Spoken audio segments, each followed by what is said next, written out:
This episode of PTG is brought to you by HK Army. HK is an industry leader in high-quality paintball gear, accessories, and lifestyle apparel that was founded in 2007. And we have a tremendous opportunity for you all to be geared up on every level with HK Army custom team gear. Whether you're on the paintball field or in the airsoft arena, take your game to the next level by using code PTG to get 50% off your custom gear design fee. And I don't think y'all heard me out there. That is 50% off, and you will be able to collaborate with a seasoned designer to create custom branded HK Army jerseys, long sleeves, t-shirts, pants, gloves, or headbands for your team with no minimum order quantity. Head on over to hkarmy.com/custom and use code PTG for 50% off on your team's custom gear design fee right now. Let's go. Thank you, HK Army, for everything you do in paintball, in airsoft, and in so many people's lives. We love you. Go check them out. This episode is brought to you by Lone Wolf Paintball. They are an amazing online supplier and have been around since the beginning of the game as Michigan's premier paintball field and paintball supplier since 1987. They are rapidly expanding into the online retail space and supplying everything you need to be the best paintball player you can be. They have got it all. Head over to lonewolfpaintball.com and shop all of your favorite brands. And they also boast amazing customer service and will have this out to you with same-day shipping, which is amazing. It's always nice to know that your stuff is on its way immediately so you can start to use it that very next weekend of play. Check out their YouTube, Lone Wolf Paintball, and their Instagram @LoneWolfPB, and stay up to date with all of their deals and sales. Play the Game podcast is immensely honored to have them on board, and we cannot wait for you guys to check out lonewolfpaintball.com and become a part of their community. Today's episode of PTG is brought to you by the one and only Trans Labs that brought the world two amazing products. First off, Transfuse, which is a hydration multiplier, and most recently they just dropped Transcend, which is a nootropic energy formula. No matter what you use, when you choose Trans Labs, you are going to be boosted and you are going to be ready to charge the paintball field and win out there. With Transfuse, that is a premium rapid hydration multiplier and immunity fortifying formula scientifically designed to replenish you at the cellular level. And they use all natural ingredients in this product. We've got zinc, we've got vitamin B6, we've got vitamin C, sodium, potassium, choline, and it is an amazing way to make sure that you're hydrated and prepared to play top-level paintball. When it comes to Transcend, that is a premium nootropic energy formula designed to increase cognitive performance, elevate mood and clarity while supporting long-term brain health, and it's going to leave you feeling great with no crash or jitters. It's one of the only products in the nootropic space backed by research studies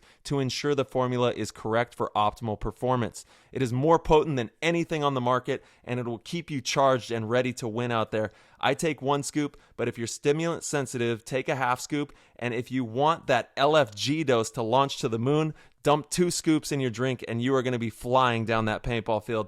Comes in 2 delicious flavors, Baja Blast and Skittles Candy for the Transcend.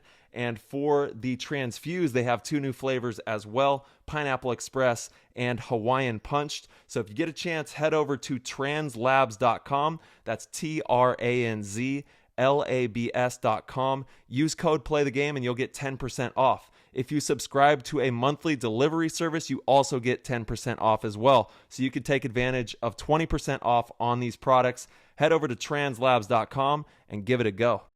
This episode is brought to you by BioCell RX. BioCell RX is an amazing company that makes some of the best CBD I have ever tried. I've been personally using this product for over 3 months, and it does not disappoint. I don't go anywhere without it. When traveling, it's really hard to get to sleep, especially when I'm swapping time zones and going to different places, sleeping in hotels and not in my own bed. CBD helps me get a good night rest so that I can wake up feeling refreshed, ready to coach, ready to teach, or ready to compete. Whatever it is, I take my CBD with me. My CBD is my partner in crime, my partner in travel. BioCell is one of the products that, if it's not in my backpack, I'm not leaving the house. You guys are definitely going to want to head over to biocellrx.com and pick up a bottle of your own. The cool thing about BioCell is they offer CBD at an incredibly highly concentrated formula. With over 6,000 milligrams per bottle, you can get one bottle and hold on to it for a long time. The typical dose for CBD is around 30 milligrams, so you do the math. One bottle will last you a very long time. You don't have to deal with constantly ordering new products and, waiting for it to arrive and maybe running out, all of the nonsense. Use code PLAYTHEGAME and get $25 off at checkout. All right, everybody. What's going on, PTG Nation? Thank you guys so much for tuning in. As always, we have an amazing episode for you. We have Riley Sullivan, a.k.a. Snapshot Sully, one of the best gunfighters in the game of all time. Played for Oakland Assassins, LTZ, and XSV, has a very well-decorated career, and is just now getting his feet wet, getting back into the game. So we always love having the OGs come back. Riley really helped pave the way for a lot of young and upcoming players. He was a fashionista out there, always looking cool, always looking swaggy, and one of the best players on any given field. So without further ado, we're going to hop in the show. That was an insane inside move by Marcelo Margot. Great communication. And the crowd starts chanting Harmon. Great shot by all the guys. Tyler Harmon saved that game. He came out with 2 wins. Marcelo Margot was on fire.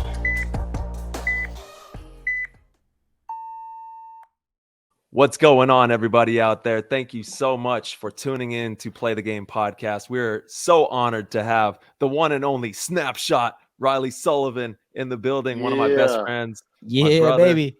And we're just stoked to have you on the show, man. You have a tremendous story in the game, and we love everything that you're doing. I know you're playing 10-man ball these days. You've been playing pro paintball for a long time, and you have a really good understanding of what it takes to be an elite pro player. So excited to get the scoop from you. Let the people know where you're at and how's it going. Yeah, so going great, man. Again, just so thankful to get to be on this podcast. I mean, you guys are doing an amazing thing. I've been listening to them, paying attention, watching. The two of you together is just really fun to listen to, and you guys have such great insight. And so just super honored and blessed to be on the show for sure. Yeah. So, I mean, appreciate that, right? Yeah. Yeah, 100%. For sure. And I got to watch you my guys dog play right NXL. Here, Yeah, I got to watch you guys play the last NXL, and that was fun. I still watch just because that's all I can do these days. I don't have time to get out there, but love watching you guys. And what do you know, first and second sitting right here. Oh, man. And I know. Yeah. It was brutal. So, it still hurts, dude. Good job, Marcelo, out there, but we're so close. Bro, dude, as soon as we get to the finals, second is the worst. I would rather not make Sunday than get second place. 100%. I know all top players feel the same way, right? It's like, I would rather let's just go 0-4 rather than you get all the way to, the finals and don't succeed there. That's like definitely the most painful. But I will say this, like once we get to the finals and it's dynasty heat, I know for me personally, we've already won. Cause I'm like, dude, play the game is crushing. Either way, we're winning, dude. I was like, I was stoked. If Tyler would have won, I would have been very happy for him. And Tyler would have undoubtedly been the MVP of their squad, had a phenomenal weekend.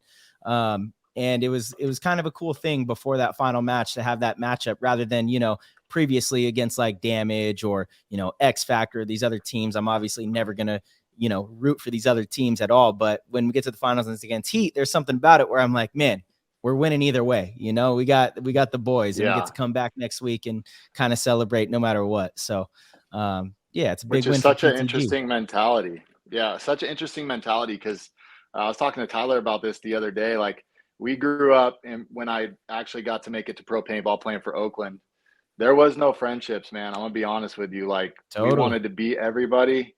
We didn't want to be friends with anybody. If I was talking to anybody, I was wrong. And I was called out right away. Like, those dudes aren't your friends. You know what I mean? So it's cool to hear you say that. Because, the mentality is different now when Tyler's on the other side of the field. You know what I mean? So don't get me wrong. Tyler and I are still cut from that old cloth. So it's the same. It's the same way. It's funny. We laugh about it because there's times, and it's only recently that we've actually started talking to each other at events again. But for a while after he left the team, like we're like best friends. But as soon as we get to the tournament, it's like, you like look at each other and say, yeah, what's up? And like, but like, we're not friends right now. It's kind of a strange thing, but that's how we were brought up. You get to the field and these other teams are not your friends, not there, not at the event. When we go home, we could be friends.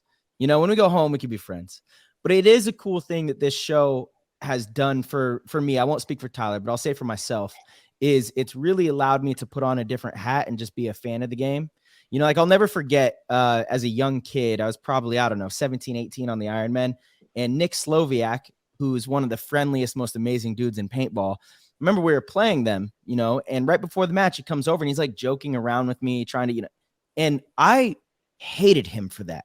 Truly, it was like so infuriating to me and disrespectful that he was trying to be friends before the match, because it's just not the way you were brought up. It wasn't like you weren't supposed to do that, you know? And it was like, no, like you're the enemy right now. And that's shifted a little bit with the podcast, but that mentality is stuck with me.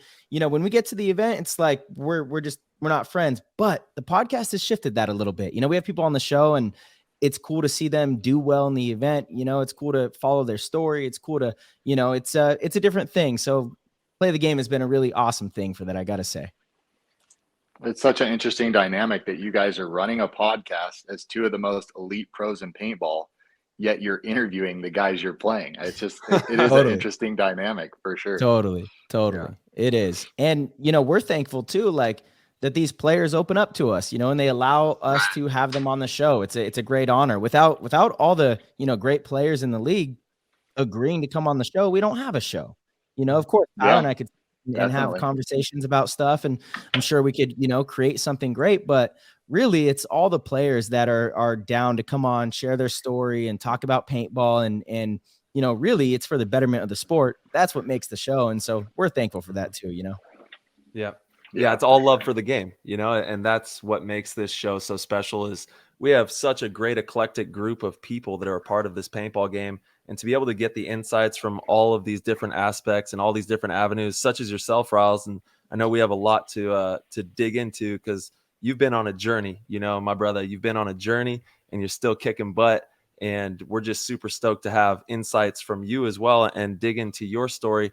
And I will say that, yeah, it is definitely a unique type of situation with the podcast and going heads up with each other at the events. But like Marcelo said, it's definitely a different hat that you put on when you're obviously, you know, like we're huge fans of paintball. So when we're in the show, we're like, we love paintball. We want to make sure that this has the best light. Yeah, just nerd out big time.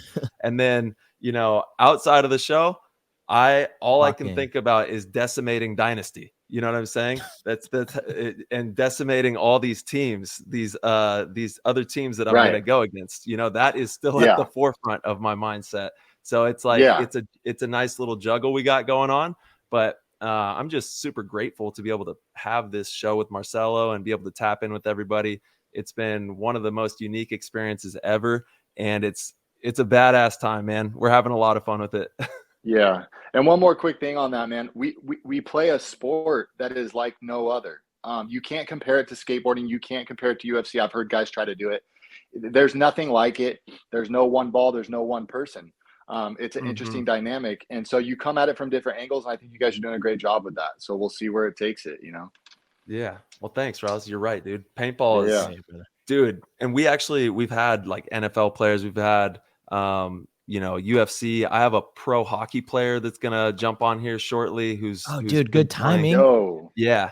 Let's go, Ty. Yeah. Let's go. Hockey's lit playoffs right now. Yes, sir. Dude, I'm going to, we got a box. So the shout out to the Vegas team, Vegas Golden Misfits. We got a box this Friday for the Vegas Golden Knights game. Little playoff action. It'll be game 5. Stoked. Yeah. Yeah. That's a fun sport to watch, man. That's fun. Yeah, it's rowdy. So, Riles, let everybody know, where are you turning in from right now? Where are you at? Yeah, so I'm in northern Idaho right now. Moved up here about 3 years ago. Left the California Highway Patrol, worked there for 5 years. Came up here, been here for 3 years. I worked for the Spokane County Sheriff's Office as a deputy. And so, yeah, just doing that. That's kind of where my transition started from, kind of not playing as much paintball, not being able to play the NXL anymore. I had dedicated everything I had to excessive right before I left. And it got to the point where I had to choose, man. It just wasn't enough. I wasn't able to practice as much, and I was hurting on both ends. Excessive could see that. I could see that, and I had to make a choice, man. And so I had to leave because, like I said, we play a pretty dynamic sport where the money's just not there for a guy who has 5 kids and is getting older, where it's like, man, I'd love to stay, but my kids come first, and I gotta be worried about their future. Even though I love this sport and this is what I planned on doing, life happens. You know what I mean? And so, yeah, man, just in Idaho and playing 10-man still, which has been amazing. I don't really play much paintball because when I go out there, you guys don't understand this yet, but it's tough, man. Like you go up again, you go to play paintball and it's not paintball. You know what I mean? Like I just watch my kids play and I'm like, you go get them, guys, and then, but when I get to go play 10-man, it's a chance to be competitive and go up against these guys that I've been playing for years and still try and get a win, which means something in that league. And the All-Americans picked me up, which was such a blessing, man. I love those guys, Spesh, Frank, Bryce, the Gardners. Like, just the fact that they were like, hey, Sullivan's available. Let's see if he wants to play. And I've been playing against these guys for years, man. Like, we were rivals at old school rivalry. Yeah, it is, man. Like we've seen each other on the field multiple times. Not friends. I think everybody had a rivalry with the Philly Americans. It was pretty easy to do, bro. Pretty easy to do. Yeah. The All-Americans. But I'll tell you what, those guys, man, like they're like a family, bro. Like I know you say that when you go on a lot of teams, but they are, man. And I feel that more on that team than I have with other teams, just because they pull you in right away and you're brothers, you both know how to play paintball and there's expectations and it's just a fun time, man. So super blessed to get to play with them. So that's where I'm at now, man. And just loving it. Dude, that's awesome. Yeah. And you guys took second place recently and almost had that W out there. So that was really good. Yeah. I'm it was a close match. Yeah. I think I'm going to be hopping on the squad with you guys here, at the end of the year. Oh man, I would be so excited. I've been trying to get this dude to play with me on these ICPLs forever because me and Tyler, man, I played with him since he was like my little brother. I'm not even kidding. Like there's videos of us arguing and stuff, just the funniest stuff, man. Like the love I have for him is crazy. And when we play together, we push each other, man. Like we have expectations and we get there. You know what I mean? So super excited for that, man. Super excited.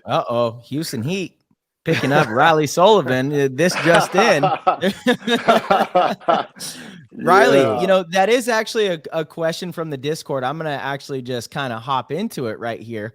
I don't know if you remember Sean Moe. I'm sure you do, from LTZ, the LTZ boys. Oh yeah. But he says, hey, tell Riley we miss him and hopes he makes his way back to an X-ball field soon. He's missed by all of us OG LTZ guys. I don't know if you know this, but the LTZ guys are back. They're the Vegas Golden Misfits. I coach them. So Brennan Farmer, Adam, Wade, and Sean Moe. And we've got some, young players as well. So we play, they play the Premier Division at WCPPL. It's dope. It's really fun working with these guys. Yeah, it's like amazing. But he goes, he's missed by all of the OG LTZ guys. Please be sure to ask if he intends on getting back into tournament paintball in the near future. I think he wants to pick you up. No, dude, that would be like a dream, man, getting to play with those guys. That was a short-lived experience. I jumped on with LTZ.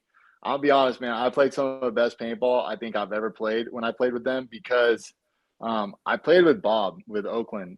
Bob could no longer afford to pay me. I had children coming. I had to make a decision, and I had to leave my brothers. I had to leave Tyler, Josh Davey, Zach, Arnold Francisco, and Bob Long.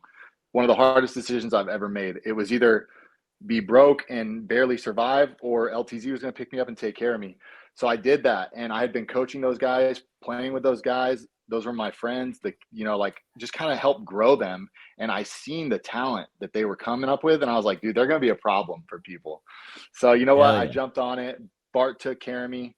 Unfortunately, he hired a dude as a coach named Neil who couldn't stand me, and we butt heads right away, and I bounced and went to another team, which it sucked, man, because we were like, our first event we played Russians. We gave them a run for their money in finals or semifinals or something, and that was crazy because I played Oakland, I played Tyler as LTZ, and we beat them, and it was like the worst and best feeling at the same time, because that's my first team. That's my love right there. And Come on, there's no had to play bad them, feelings about that. Don't lie. When you won that game, that was nothing but good feelings. bro, I can't Don't tell lie. you. It was honestly, it was one of the hardest things I've ever done in paintball. Amazing feeling because these dudes are the best in my eyes. They're the best. And so to beat them, I felt like I was on cloud 9, but it had this cloud, this dark cloud too, where I was like, I love those guys. I want to get on their team and beat. So it's just hard. It's hard. Yeah, you're a good for dude. sure. So LTZ, man, you better watch out, dude. Like if they were to come back nasty like they were, and they're back, bro. They're awesome. So last year we won the series title for D3, right? And I get it, it's D3. These are a few old pros, but there's it's only 4 of them, and then we got a bunch of young kids on the team as well, a few other ballers. And then this year, so the Premier Division at WCPP, I don't know if you keep up too much with these like regional leagues. No, I don't. So it's Mike Hinman's league. And the Premier Division is like, it's basically like semi-pro, honestly. The talent level. I mean, Ty, would you agree with that? I feel like it's like semi-pro in the NXL. Yeah, it's super competitive, you know. Mm-hmm. Paintball Fit, which is the #1 team, they've won the first 2 semi-pro events this season. Last year they came out, they won one and got 4th at another one. So like, you know, the #1 semi-pro team had a little bit of a struggle in the Premier Division here. So just to give a gauge of like the talent. Yeah. But dude, they're coming for it, man. And I don't know. I assume he was asking that because he's going to send you a message after this. I know, Sean. For sure. Well, you never know, dude. I might have to guess his voice once or twice. It'd be fun. It'd be fun. Yeah. Dude, you can't turn it off. Once you get out there, Riley, I already know you're going to be full send, running, bunkering everybody, you know, running down the field. Yeah. And dude, I actually have to give you so much credit in my career as well, Riles, because, you know, like after you just made that statement about us pushing each other really hard when we were younger, I was 14 years old when I got on Oakland, and you were my big bro. You know, you brought me up, you roughed me up, you made sure that, you know, I knew where I was at in the ranking, the poll, you know, the totem ranking. I was on the bottom there.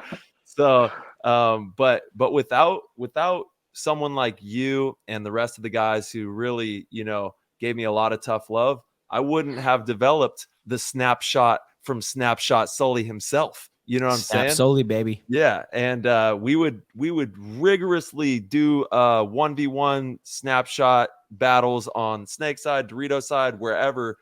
At the end of the day, when everybody else is packing up, it would always be like me and you, maybe a couple other guys, but we would just be going to town with one-on-ones. And I know that those moments really hardwired me for success, like moving into the later years of my career and just being able to like have that gear to go into, you know, always just working harder than anybody else. Cause that's something that I would have to say that you have done, not just in paintball, but in real life, is you're an extremely hard worker, you know, and it's all reflective and it all shines through. So I got to give love your way for that, man. Yeah. Thanks, man. No, for sure. So Tyler's right. From sun up, and I'm not kidding you, actually from sun up, we're already playing. As soon as that sun is up, we're playing. Until sundown, we're still playing until you can't see anymore. And that was our mentality, is whatever we put on that field, that's what we were going to bring to the tournament. It was not soft, man, I promise you. And we didn't do it because we had to. There wasn't paintballs on the field. Hey, you guys are staying on the field till this paint's gone. We did it because we loved it, man. We wanted to be the best. And so when the sun went down, it was disappointing. You know, like we wanted to play more. And Tyler's right. So quick, funny story, man. How I got the name Snapshot, it's from Tyler and Zach Long. So we're playing Philly, and I got the #1 stunner in front of me on Doritos. And old boy snapped me out. He put one right on my goggles. And I think he said something like, "Get out, stupid," or something. Dude, we talking about Tyler? No. Who? #1 stunner, Eric Dearman. Bro, the #1 stunner. Yeah. And like, I was known for having a pretty good snap at that point. Well, I come back in the pit, you know, all my boys are looking at me and they're laughing. And Zach goes, "Yo, dude, you just got snapped out by the #1 stunner." Hey, from that day on, dude, you can ask those guys. I worked harder on my snapshot and one-on-ones than ever, dude. I was like, that'll never happen again, bro. And it got to the point where that was my thing, man. Like, I love snap shooting. And I gave it back to him later on in the years. He probably don't remember it, but I do. And Yeah. yeah, so and once again, that's Tyler and Zach pushing me because we're looking at each other. You know, it's a big deal. Yeah. You get snapped out, you're gonna get called out when you get to the pit, you know, and it's gonna make you Yeah. better. And so 100%. that's what we did, man. Yeah, it was awesome.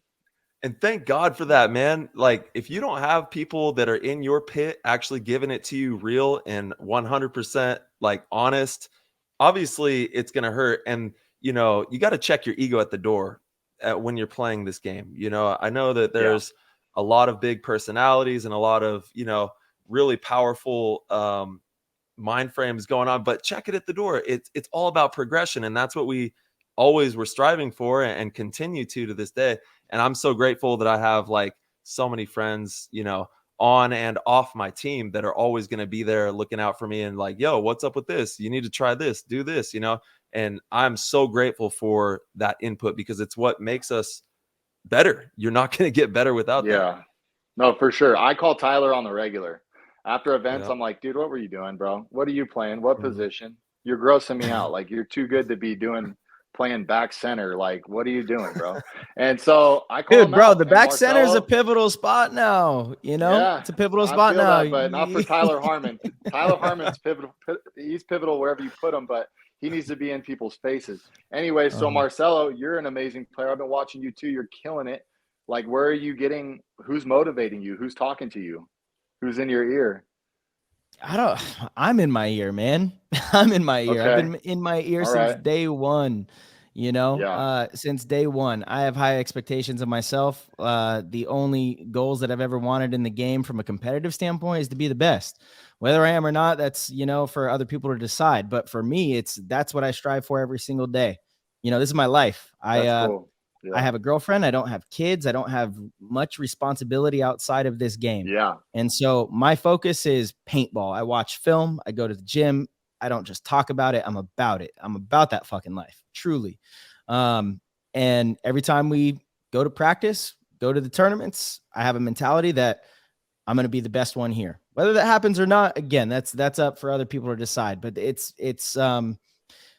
just the way I've always been. It's the reason I started doing this from, you know, a super young age, is the competitive nature of it. Right. Do I have great people around me and good influences and people that I learn from? Absolutely. I mean, you know, tons of people. In particular, I had a really powerful conversation with Oliver before the first event. Not even so much about paintball, just more about, you know, dealing with emotions and dealing with failure and things like that, which actually can weigh heavily on your decision making out there. You know, so I really appreciated that conversation. But you know, we have some amazing players on Dynasty that have been around for a very long time and have so much insight and so much value, not just on the field. We have players that have become great friends that offer great insight and access to just being better in life in general, which I think is important. Right. So yeah, you know, it's me being in my ear all the time. And with that, I know that I have to be open to learning from people around me. You know, you don't get to any sort of success just by doing it on your own. You just simply don't. You have to be able to absorb and learn and kind of manipulate and turn things into your own unique way when you see fit, right? But if you just shut everybody off and say, I'm going to do it my way and only my way, that's probably never going to work. So of course people have influence, but that voice you're talking about, that is all me, always has been. Yeah, and shout out to Dynasty, man. It is neat to be an older guy now, watching the gameplay and still seeing those guys kill it. They have so much wisdom and knowledge, and that should be a real eye opener. And people need to listen up. Those dudes are killing it and winning tournaments because they have so much wisdom and knowledge that it's not just about the physicality. Physicality is a big part, but what you guys bring to the team as a whole, there's no one person that makes that team, as you can see, right? The one person that's gone, you guys are still dominating, and you've brought some people on that are really good, but I love those guys, man. Been watching them for years. Alex, Yosh, Ryan, and they're really fun to watch, man. Much respect to those guys for sure. 100%. The OGs are still doing it. They are, and They're paintball still is doing it. so much fun, man. Mm. Right now, the current iteration that we're in with there's just so many great up and coming talents as well, which is really fun to watch in so many different organizations too. Like the top 8 is really competitive right now, and I don't know that we've ever seen a top 8 more competitive than right now in this current day and age, which is fun, and it has a lot to do with, obviously there's a ton of info being shared on the internet, which, prior you would have to go to the paintball field or pop a VHS or a Yep. DVD, and learn Yep. that way. Push But now we, video. yeah, Yep. shout out to all the VHS videos and the old Uh-huh. DVDs. But now there's just so much information, like you said, knowledge and wisdom that these new generation paintball players can pick up on and really streamline their game. And you're seeing it in the top 8 of the pro division right now. People are making really good decisions and they're playing really solid paintball. And it's all from these pillars of information, and obviously the athleticism as well has gone up tremendously. And Yeah, you were which I one of the most appreciate. athletic ever, Riley. I mean, you started the athletic trend in paintball pretty much. Yeah, you still got that six Yeah, pack or thanks, what? man. She's there. Yeah, she's there. She's Yeah, there. no, I'm Damn, daddy. Yeah, I'm still in the gym 4 to 5 days a week. It's been tough, man. So I got into a car accident about 2 years ago, and shattered my pelvis. It was me and my family. We were hit head on at like 80 miles an hour, both traveling, and Jeez. everybody lived, man. Like everybody lived, and That's that was such a incredible. blessing. And thank God the car hit my side, 6 inches over, all my kids die. And it's just crazy when you think about that. And so it shattered my pelvis. And that was scary. And it was totally the Lord, telling me like, hey, you're not invincible, man. Like as much as you think you are, you're not. And it slowed me way down, right? It put me in a bed, put me with a doctor telling me, hey, you're going to probably walk with a limp for the rest of your life. You're not going to be running anymore. And I said, I don't think you understand what you're telling me right now. That's not going to work. It was an emotional and very hard time. I'm laying in bed for probably a month, not moving, just watching my body deteriorate. But I'm doing everything they tell me I can. I ask them, hey, can I do this? Yeah, you can do this. Can I do this? No, you can't do this. And I don't want to push it in the beginning because I'm scared. I don't want to walk with a limp for the rest of my life. I want to be able to play basketball with my kids and throw the football and who knows, maybe get back on the paintball field. And that was such a vulnerable time for me in my life. My wife was there for me like crazy, just telling me like, hey, it's okay. God's got you. Just go through the process. And so lots of prayer, lots of talking with Jesus, and just kind of like focusing on where am I at in life? What are my goals? What are my aspirations? And what am I doing? And it set me back and it put me in a whole nother mind state, man, where I'm a different person now. So the Lord definitely opened my eyes. And like I said, man, you don't know how good you got it until it's gone. Like you really don't, until your legs have been taken from you, maybe your arm. I mean, you just don't know, right? So doctor tells me, hey, that's it. As soon as I go back in, he says, your bones are healed. I said, cool, what can I do? He said, well, you got 20 something screws in you. They're not coming out. So, go to PT and see what they tell you. So I start going to physical therapy. They go, you're doing great. Keep working. So I'm working hard. I'm not walking with a limp. I'm going to run. I'm going to do stuff with my kids. I want to get back on the paintball Yes. field. And I said, hey, what can I do in the weight room? I need to get back in there. He said, man, with those screws I got in you, you could squat 500 pounds. So I said, all right, cool. So I went in there and I started leg pressing like 500 pounds. And I was Yeah, like, right. cool. All Oh right. my God. Yeah. And then I come back and my leg, like my left butt cheek was gone, bro. I have a decent butt. The right one, solid, bro. The left one, just gone, flat, like a Total pancake. atrophy. Yeah. My wife's making fun of me. I'm like, wait, I'm gonna get this thing popping. So I get back in the gym. I start working out, and she's back, man. Like I just started getting after it. So then I go visit him again. the limp's gone. You know, obviously that came with a lot of work, a lot of physical therapy, which if you've ever had an Yeah, injury, because physical therapy is huge. well, Riley, you're speeding through this, but this process was rigorous, man. And this was Yeah. like this Yeah. was right when you moved to Idaho as well. This was like you had only been out there for a short period of time. You're getting your feet grounded with your job and everything. And prior to that, you were in Oakland, right?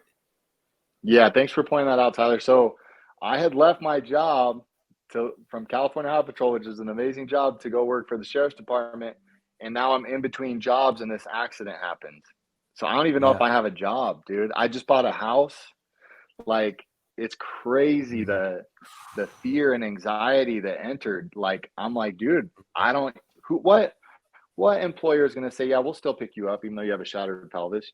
You know, you could still go chase bad guys. No, I can't, bro. You're still gonna. And the sheriff's office said, hey, we like what you did. We like who you are as a person. We're still gonna go with you. Go get healed up.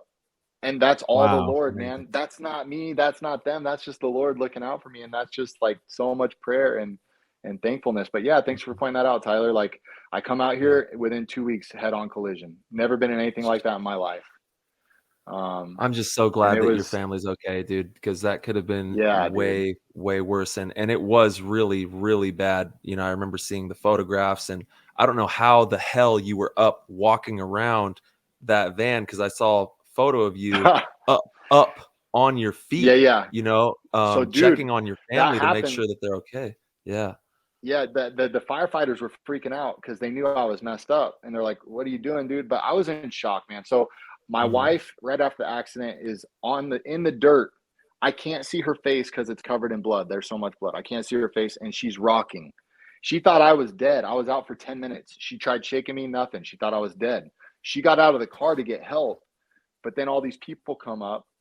My kids, I wake up to hearing my kids screaming, and I'm thinking, dude, my kids, I don't even know, are they dead? Like, start asking questions. And I kept saying, you know, are my kids okay? Are my kids okay? And firefighter's like, they're good, man. I'm like, look, bro, I'm a cop. Don't just tell me they're good. Give it to me straight, or we're gonna have some problem. Like, tell me if my kids are okay. They said, dude, your kids are okay. I couldn't believe Mhm. my ears, bro. I knew Mhm. we just got in a head-on collision on the freeway, dude. And my kids are okay, you know? And then Mhm. they tell me your wife's okay too. She has a laceration on her head. She's going to be okay. Mhm. Um, Jeez, man. what a life-changing experience, man. And Yeah.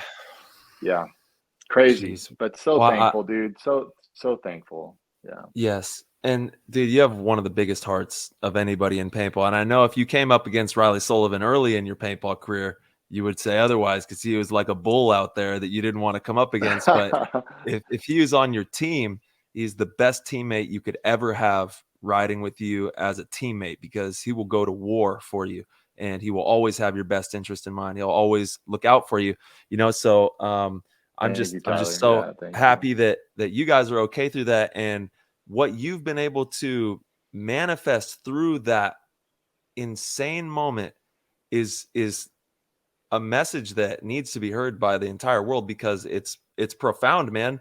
You're playing paintball again. You're running around. You just took second place at the 10-man event, you know, with the All Americans, and it's through your mentality, it's through your passion, it's through your heart and your work ethic and your drive. You know, those are cornerstones of for anybody to walk away with and create an amazing life from. So like I kind of want to just circle back and reiterate that process was not easy. You kind of sped through, you know, that entire thing, but kind of take us through the nuts and bolts of what it took to really be back running, to really be back out there playing paintball again.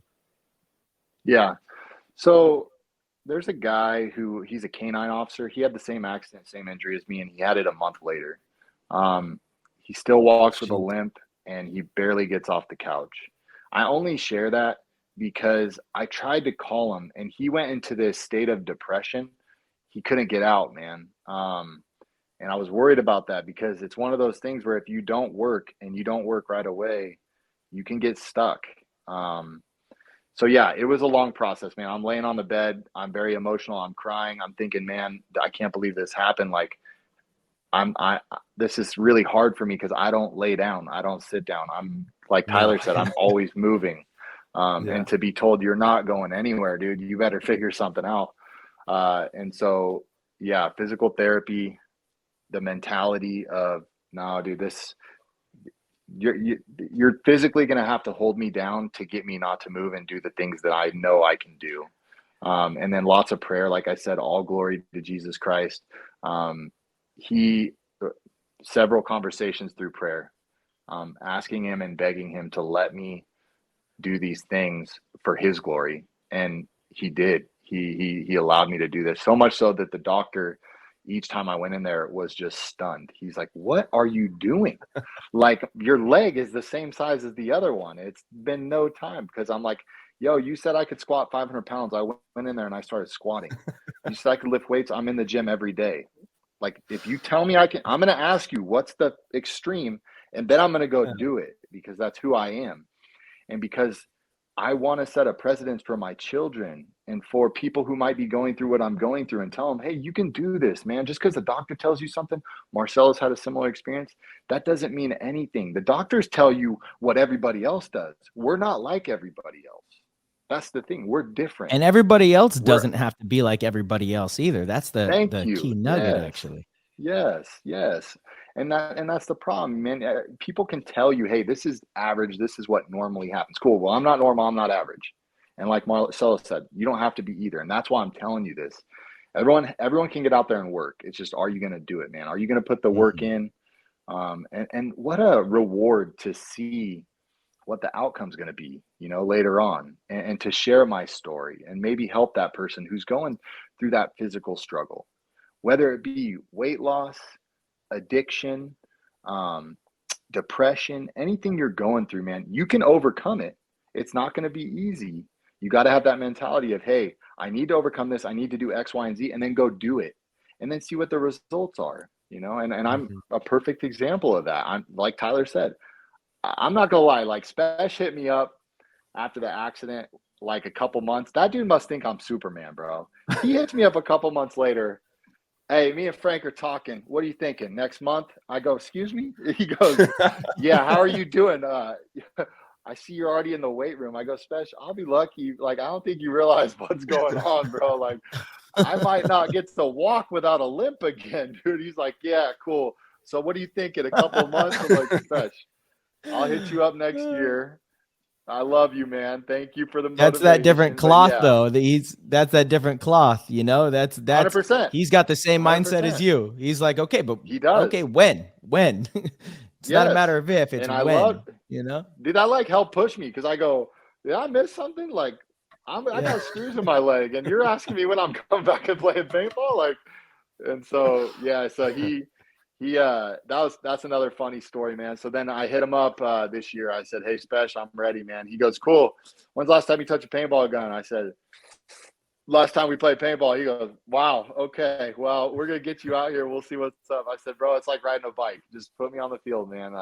And it was it's just the greatest feeling, man, playing with those guys, getting an opportunity. And again, what do you know? They trusted me, and I was able to play with a couple of Tyler's teammates, Ryan and Sam Monville, and those guys are so cool, man. And they'll tell you the same thing, like, never played with those dudes, and we're playing paintball, and it's like we're best friends, man. Because the thing is, man, if you're on my team, I'm for you. Like, if you're not, I just want to beat you, dude. And that's been kind of tough. Like, I think for me, it made me look like a villain, and it was unfortunate, because if you ever played against me, like Tyler said, we weren't friends. I didn't want to be your friend. I wasn't trying to get on your team. I already had a team. I just wanted to beat you, and I wanted to do it with my brothers, and that's all I cared about. And so, unfortunately, it gave me the reputation of Riley's kind of an asshole. I'm like, I'm actually not an asshole. You just don't know me. I love my boys, And so, huge shout out to Aaron Foley as well. That dude also helped push me, and another guy that says the same thing. Thought you were the biggest asshole. Turns out you're a gladiator, and I was glad I had you on my team. So I just love that dude too. He's helped push me through this whole thing as well.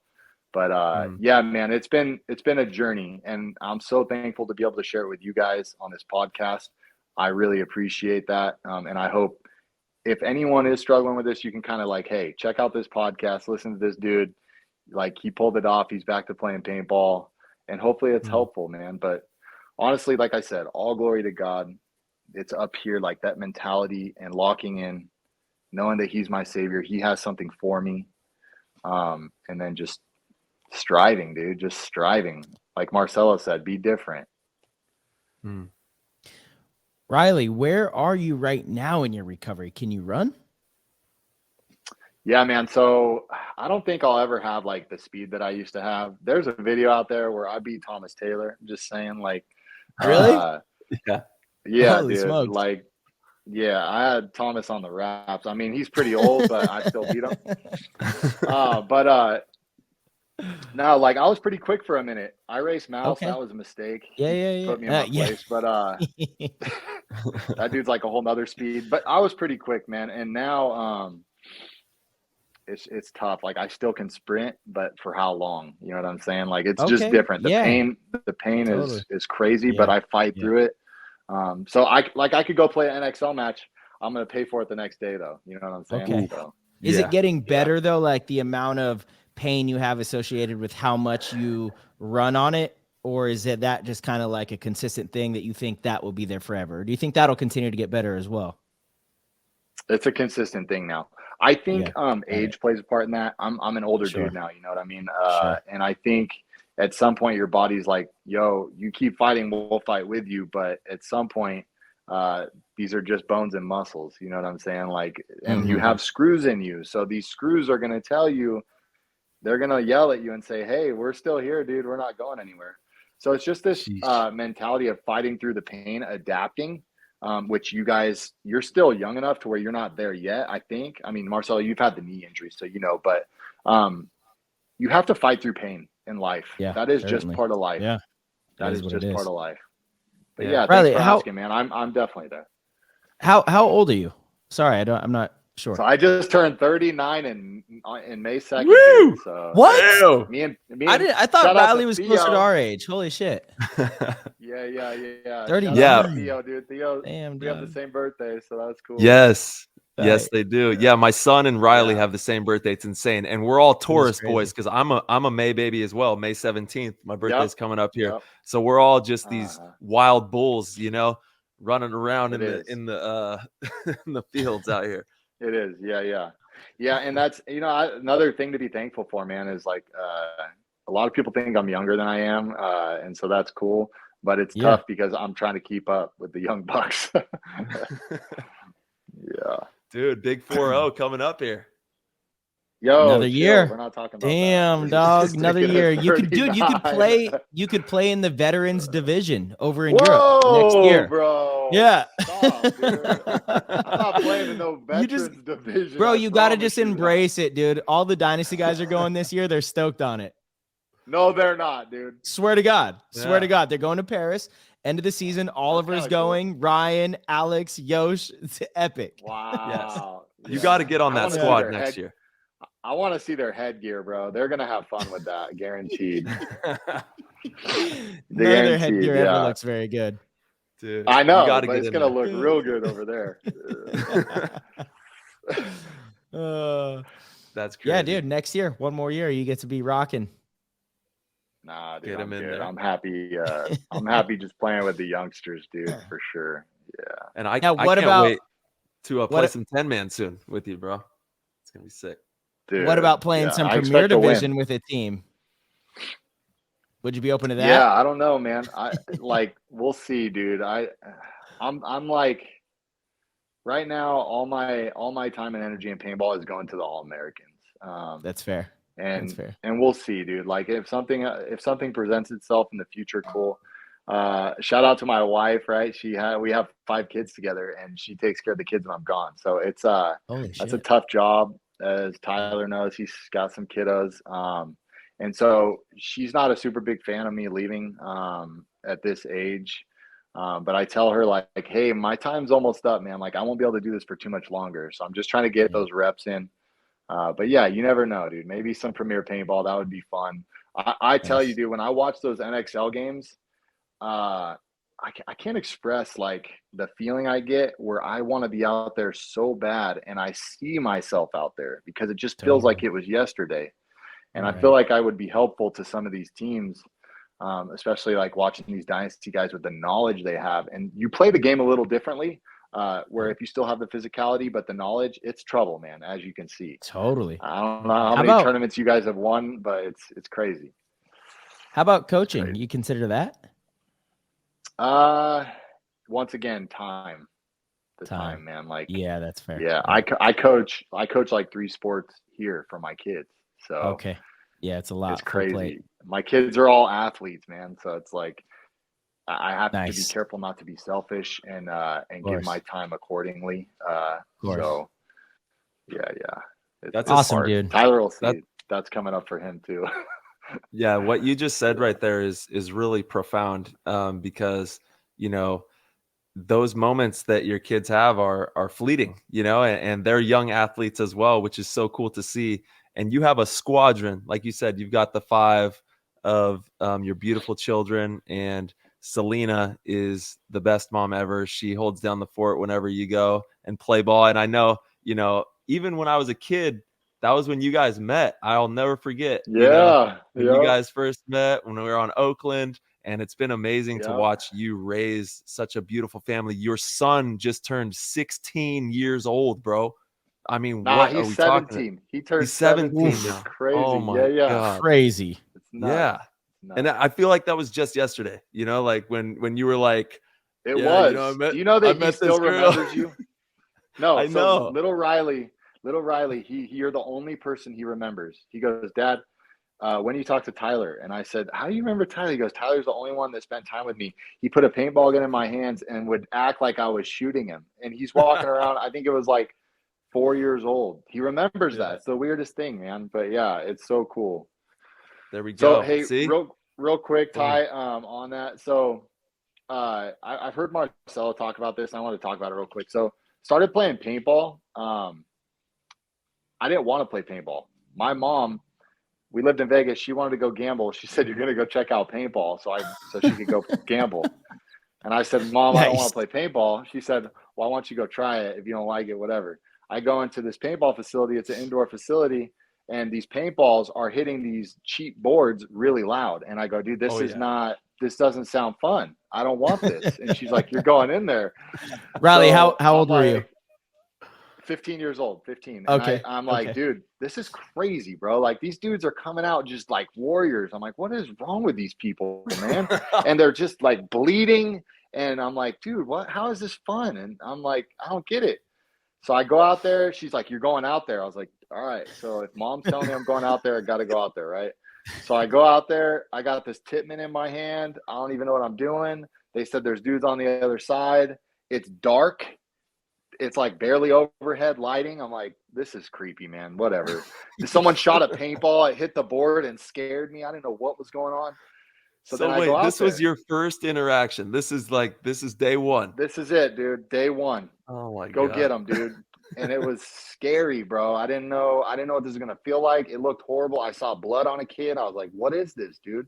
So then I get out there and I start playing paintball, man. The first round, I think I shot like 3 people. I go, that was the best feeling in the world, right? I'm not scared anymore. I think I got shot. Walk off. I come back and I go, dude, this is so much fun, right? My mom, she leaves. She's gambling. Cool. See ya. Next thing you know, a couple weeks later, dude, the team that plays at that field asked me if I would want to play on their team. Mind you, I still have a Tippmann in my hand, dude. A team, what does that mean? They go, hey, you play on our team, you get a discount, we'll get you a gun. It looks like you got like a natural knack for this. And I said, a different gun? They make better guns, Yeah, check this out. And then So then I start playing paintball, man. I played for a team in Vegas. Do you remember the team name of that squad? Nah, dude. I don't remember, dude. Unfortunately. I think I do. I think it was Vipa. Vipa. Yeah. Like with a snake. Vipa. Yeah. Do you remember a guy named John something? He always hung around Dynasty, big buff guy. Anyways, I think it was his. Yeah, John O'Mara. Sure. I don't remember his last name, but dude's like a big buff dude. He like brown hair. Vegas, he's like good stocky. Yeah. I think it's John O'Mara, maybe. Anyway, so I do that. And then I play for another team in Vegas. unfortunately, that I get to that team and they're like really good. I really like two of these guys. One of them actually was my mentor in life. His name was Chris York. This dude's like 35 years old. I'm 16 and he's my mentor, dude. He takes me under his wing and he's like, we become best friends, man. And he teaches me how to play paintball and he's really good. And he goes, hey, the thing is, I know you just joined this team, but we all want to leave because we don't like this dude that's running it, whose name is Neil, who eventually coached LTZ. Anyways, so I go, dude, I just got on this team. He goes, yeah, but we're all leaving. And I go, what, dude? Okay. So I leave with him. Well, because I leave with him, that dude Neil's like, that dude Riley's a cancer. He stole all my good players. I'm like, bro, they asked me to leave. So anyways, leave with them. Long story short, we come up with a team called Bad Influence. That's another story in itself. I play with a kid named Josh Crow, who used to play on LTZ. Crow. Remember Crow Daddy? Yep. Yeah, Crow Daddy. He was he's a great paintball player, but life for him caught up as well as Alex Nelson, some other really good guys, and Chris York. Well, that team was just what it was, man. It was like high school kids who didn't really know what they were going to do, but I knew I wanted to play paintball. At that time, Chris Lasoya was making like $1 million. And I said, dude, this is what I want to do, bro. If Chris Lasoya can make big money, I want to make big money. And I said, this is cool. Like I can start taking this seriously as a professional sport. So I dedicated my time, my life to paintball. These kids, like I would have to go to their house and wake them up out of bed, like shaking them like, yo, Dynasty's going to be at SC Village. We need to get over there. Maybe we get a rep in with them today. Like one rep with them would be amazing, like just to get on the other side of the field against them. And Aftermath and all these kids that were playing out there, and we're just trying to get reps. Ironmen were there. Just to even watch them was awesome. And so it was tough because I felt like I was striving and they were just like, we love paintball. We love playing together, but I wanted to go to the next level. So then I get to play, I get to watch a guy named John Marquez. He is one of the staples in my paintball career. I think he's one of the best paintball players to ever step on the field. A lot of people don't know about him. The dude couldn't sweat, bald head, older, but he would, I'm not kidding you, he'd go out and shoot 5 to 7 guys, whoever's on the field. He wouldn't say a word. He would shoot everybody and walk off like he didn't do anything, because that's who he was. And he taught me so much in paintball about humility and about the time clock, things that people don't even think about. He was always in my ear like, yo, that's cool. You shot 5 guys, but you're an idiot. There's still a minute left. You might have cost us this match. You should have waited and let those 2 guys live. I got to chime in here because LJ Marquez, without a doubt, should be in the history books of paintball and like the Hall of Fame. 100%. 100%. Where his mentality was and his playing ability. And I think he was in like his 40s when he was on Oakland when I was a kid, or like his late 30s, probably just thought he was in his 40s. He was like 22. Yeah. I look back at those times and like when we were kids, how old I thought these people were. Now we're like, we're way older than how old they actually were. He was probably in his 30s, but but where his framework of thought was at was like nobody else you would talk to. And he would pummel me. Like he was cutthroat as they come, dude. He would literally shoot me in the back, like from point blank if I made a mistake. And then he'd be like, get over here. Let me tell you how to do this properly. And you were like, yes, sir. Yes, sir. I will not do that again. Because he was known. He was known for that. He would, if he didn't like what you were doing during the game, he would shoot you and tell you to come over there and be like, "Hey, idiot!" Like, and you were just like, "Damn, John. All right, cool." Like, anyway, so John Marquez, he starts watching me play, and he goes, "Riley, you guys are doing really well. You thought about sponsorship. This was hybrid and stuff." And I said, "John, honestly, I want to try out for your team." And he goes, "For Bob Long?" I said, "Yeah." And I said, "What do you think?" And he goes, "I don't know. We'll see." That's all he said. And I said, wow, like even that was amazing to me. Bob Long and the Ironman were the guys I wanted to play for because I wanted to go up against Dynasty. I wanted to go up against these guys that I had been watching and playing against, but I wanted to do it on another team. I get the opportunity to go to a tryout.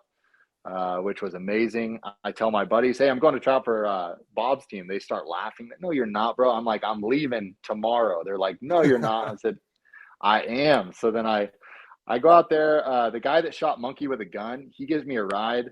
Dude's Patrick amazing. Spoor? I rode in like his VW bus. Him and Richardson were up there, and it was just crazy, bro. Like, they gave me a ride. They didn't even know me, and they gave me a ride up there. Again, That's all so in the awesome. Lord's timing and the Lord's work. I get there. I start setting up. Bob Long walks over to me. I about had a heart attack. He's going to talk to me. And the first thing he says is, get your stuff ready. You're going to play me one-on-one. And I'm like, what? Dude, what? One-on-one with Bob Long, bro? Like, that's the first thing he says to me. And he just doesn't look happy. And I'm like, all right, cool. I don't know what John told him about me, but I guess I'll go. So I'm like, this is my chance, bro. Like, whatever happens right here will determine my future in paintball. So I go out there. I play one-on-one against Bob Long. I shoot him a couple times to the point where he's like, you know what, man? You're doing well. You're doing well. Let's get going with this tryout.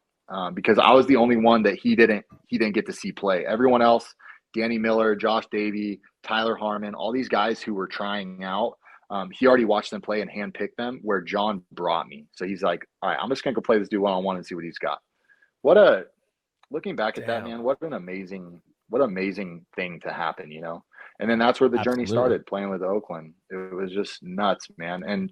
And big shout out to Bob Long. Before you, Dude, you hopped in a van and drove from SoCal to NorCal to do the tryout too. Like, people might think that you just hopped in the van. It was like a 30-minute van ride. This is like a 6-7 hour van ride. You know, it's bro. Yeah. It's so with dudes I don't even know. I didn't even know the dude riding in the front seat was a professional paintball player. I didn't know the dude that was driving was shooting one of the best paintball films ever in history. I didn't know these things, bro. I just jumped in the van and said, I need a ride to Oakland, dude. And those dudes get that man to Oakland. Days.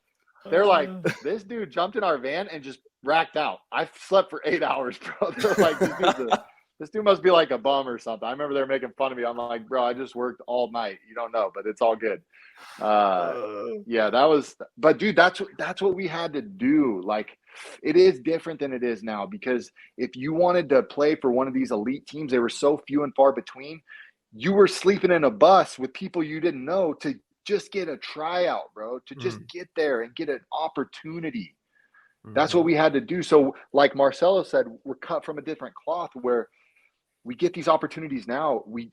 It means so much. A lot of people can't realize that, but and I think that's why you see a lot of these teams doing so well with these guys who are cut from a different cloth. I'm gonna tell you straight up, we wanted a little bit more, and we know what it takes to get there. There's a lot of that. So anyway, dude. Anyway, shout out to Bob Long, dude. That guy, shout out to Bob, did everything for me. I love Bob Long.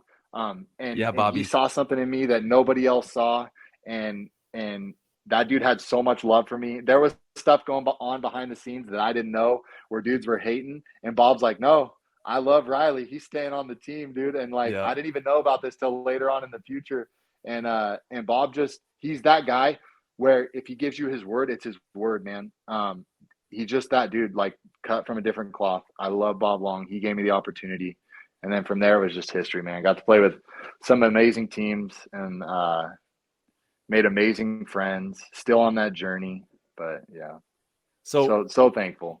So thankful. Yeah, man. And you got to play with a ton of teams, you know, after Oakland as well. But I do want to talk to you about, like, getting coached by Bob Long, some of the most memorable tactics or lessons that you learned from him.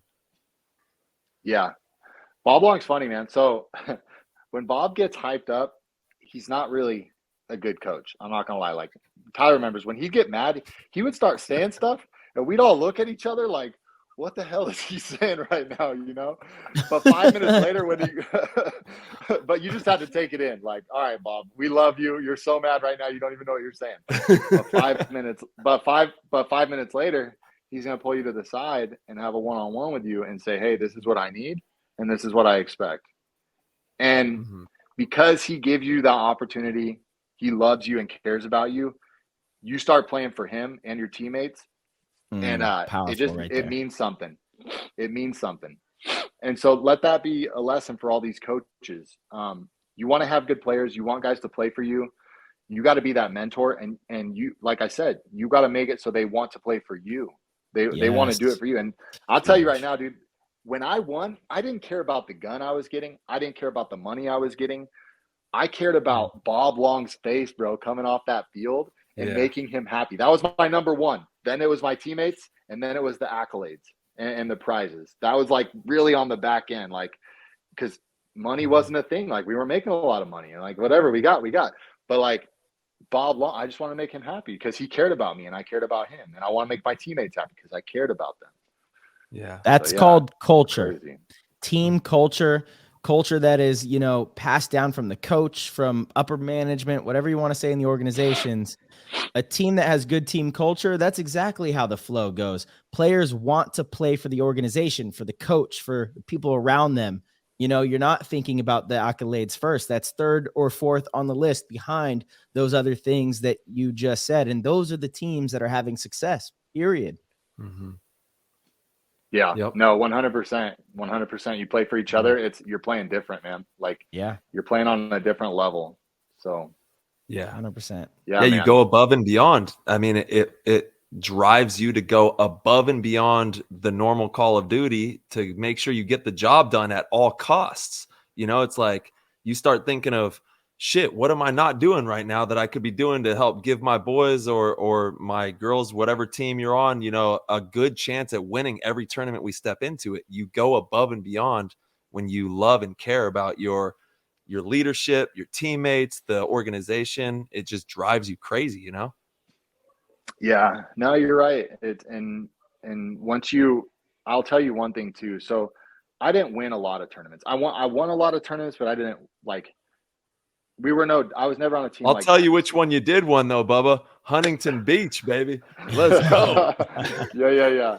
Huntington Beach, we always did really well, but I didn't win a lot. But what I was getting at is that when I did win, that feeling was not like, it was so much bigger.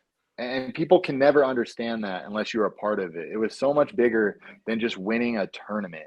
To say that is so silly. Like, it was like, Tyler knows because you grind with these guys. You're not with a bunch of all-stars. You are, but you're not. We had to form together. And then once we formed into these all-stars, then we start winning. That's different. That's different than just grabbing a handful of guys who are really good at paintball and saying, yo, you guys are the best, go win. That's the expectation. Totally. But to do it with guys that you grew up with and went through the ups and downs from last place to first, that feeling is I'm so thankful to have it, man. Like, truly. Built, not bought, man. There's nothing that can replace that, because it's the sacrifice. Sure. You know that to get to that point, the amount of sacrifice that each one of you have made to make that happen with your personal lives. And look, like, I know you said like we were making a lot of money, but in reality, nobody has ever made a lot of money from paintball and playing professional paintball when we compare it to like other sports, right? To where like you don't have to worry about other sources of income.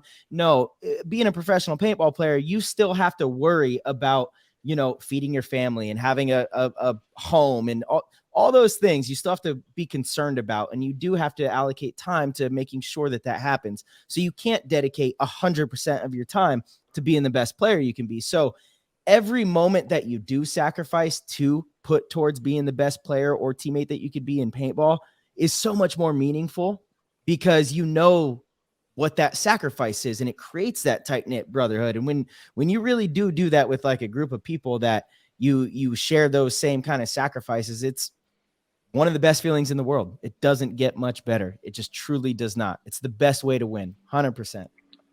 So the grind with Oakland was, and this is real talk, I rode with Arnold Francisco every weekend for practice. We drove 8 hours there, 8 hours back. This was my grind. I worked 5 days a week. I worked from 3 a.m. I'm not exaggerating. I'm up at 2:30. I worked from 3 a.m. until 6 or 7 at night. I drive as fast as I can to Arnold Francisco's house, which is about 2 hours. As soon as I get to Arnold's, I jump in the back of his truck. We drive to Oakland. We get to Oakland just as the sun is coming up. I put paintballs into my gun and my pods. I get out on the field and I start playing paintball. I play until the sun goes down. After the sun goes down, I go out with my boys to Applebee's or wherever we go to get food, and then I sleep. When I fall asleep, it's like I'm dead to the world. I wake up, I play paintball from the sun up till sundown. I jump in a truck. I drive for 8 hours. When I get to Arnold Francisco's house, I get in my car. I drive for 2 hours to my house. When I get to my house, I don't even go to sleep. I just get in my car, drive to work, and work the next day. And I do that week after week while I'm married, while I have kids, which was hard on my wife. It was hard on my kids. But that I just want to put that out there, man. Like, that's the dedication.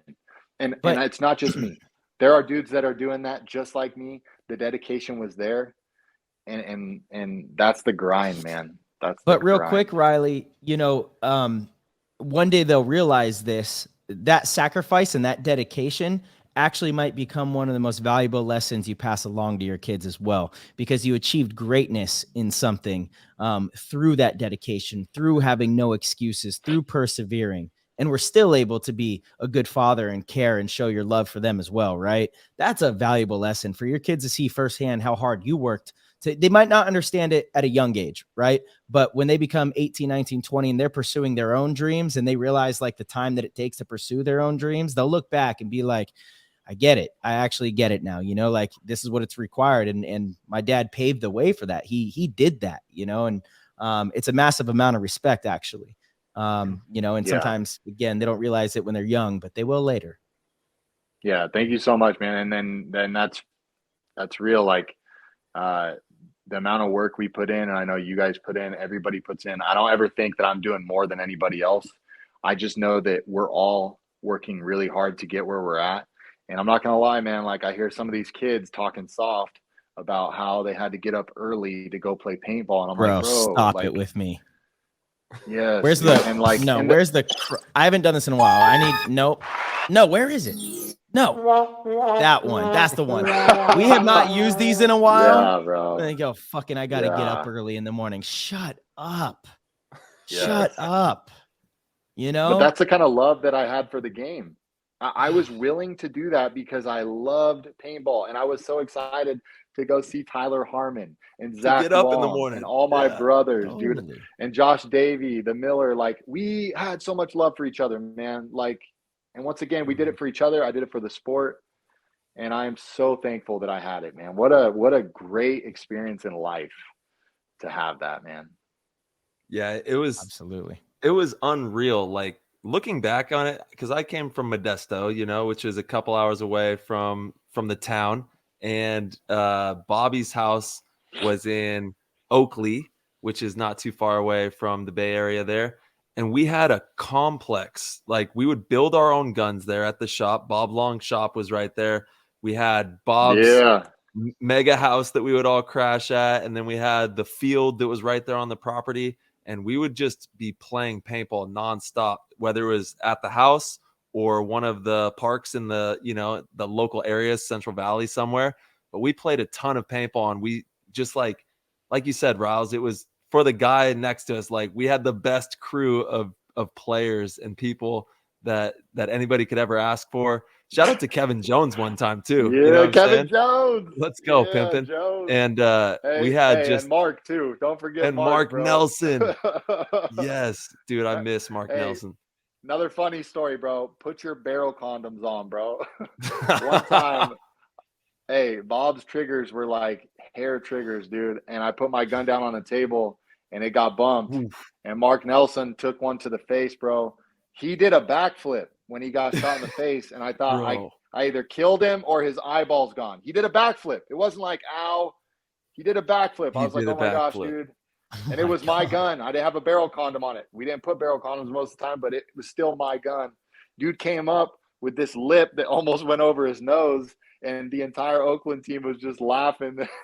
I don't even know. I think Zach Long kept telling him he had the clap on his mouth or something. Like, dude, those two were so funny. But yeah, bro, put your barrel condoms on, bro. Yes, dude. Like, when you come to the pit, old school paintball though, I'll be honest, we didn't have barrel condoms, bro. Like people were, I don't know, Bob Long's field.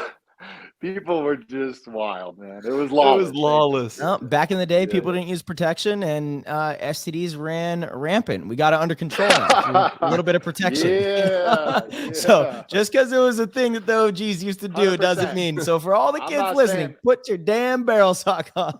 I'm not saying it was right, man. I'm not saying For it was sure. right. For sure. Dude, it And was crazy.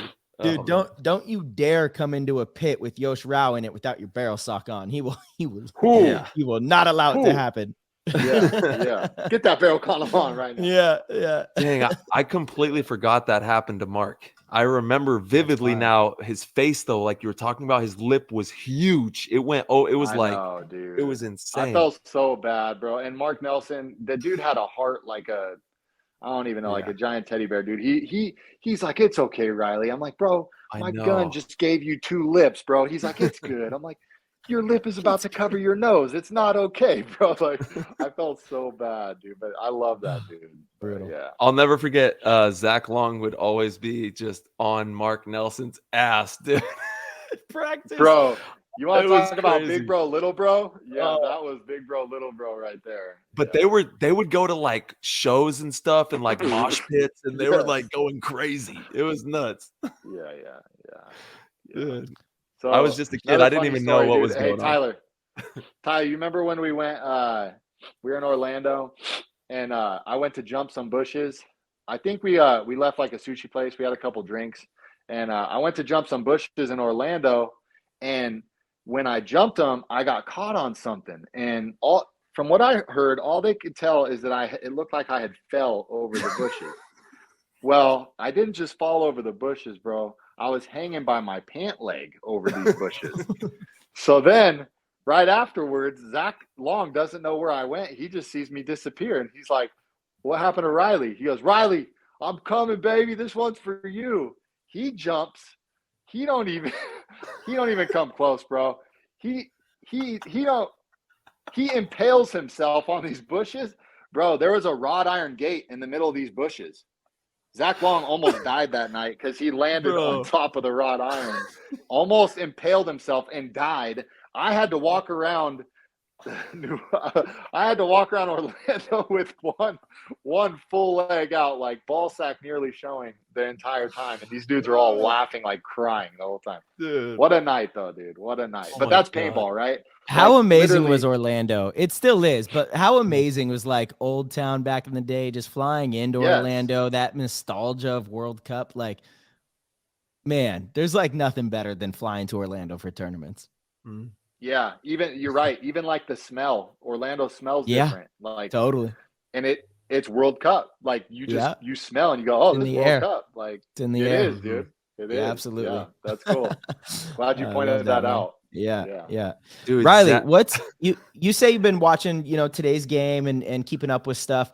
What do you think the biggest difference with how the teams and players are playing today versus when you were playing? So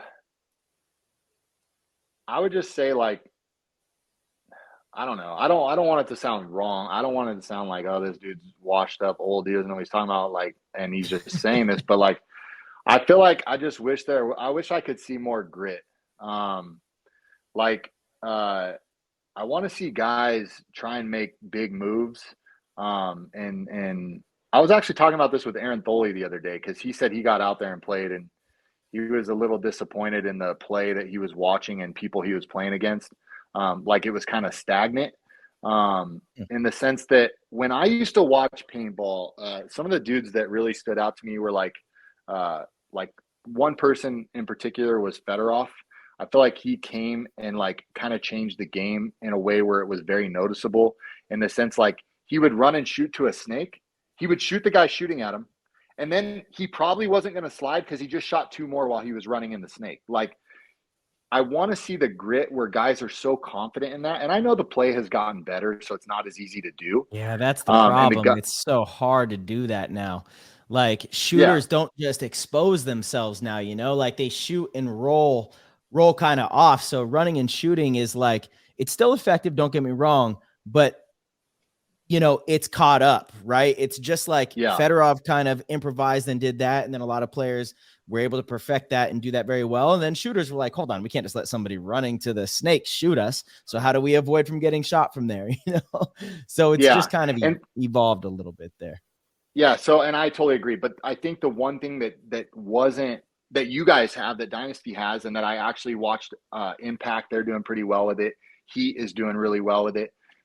The communication of like taking it to the next level on that man-to-man. I just watched a short where Brandon was talking to Dalton on Impact. And their communication's like, hey, bro, you mind rapping on that guy for me? Like, we've discussed this. Yeah.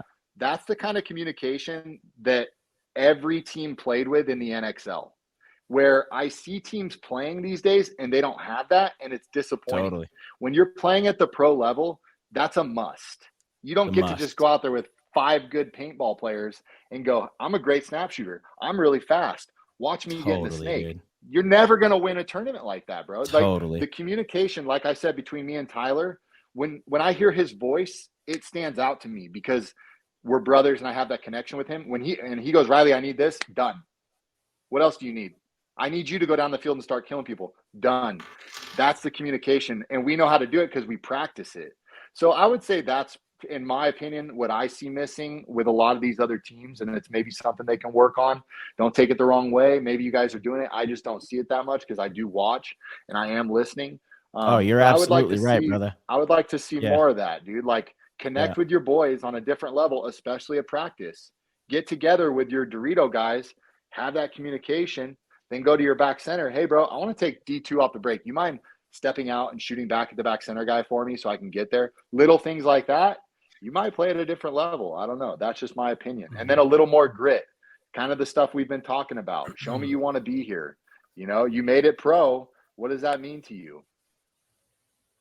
You're 100% right, Riley. You hit those two nail on the head. It is wild. The communication in the pro division, or the lack thereof, I should say, with some of the teams is mind blowing to me. It's the main fundamental thing that I teach when I coach divisional teams or if I do a clinic. But the teams that I work with, it is all based around communication, because having information allows you to make the right decision. Who cares if you know how to make the right decision if you don't have the right information? Because you can't decide what you're going to decide on. You have to have good information. And they're building these fields for guys to do that. Like, dude, I look at these snakes and these giant bunkers, bro.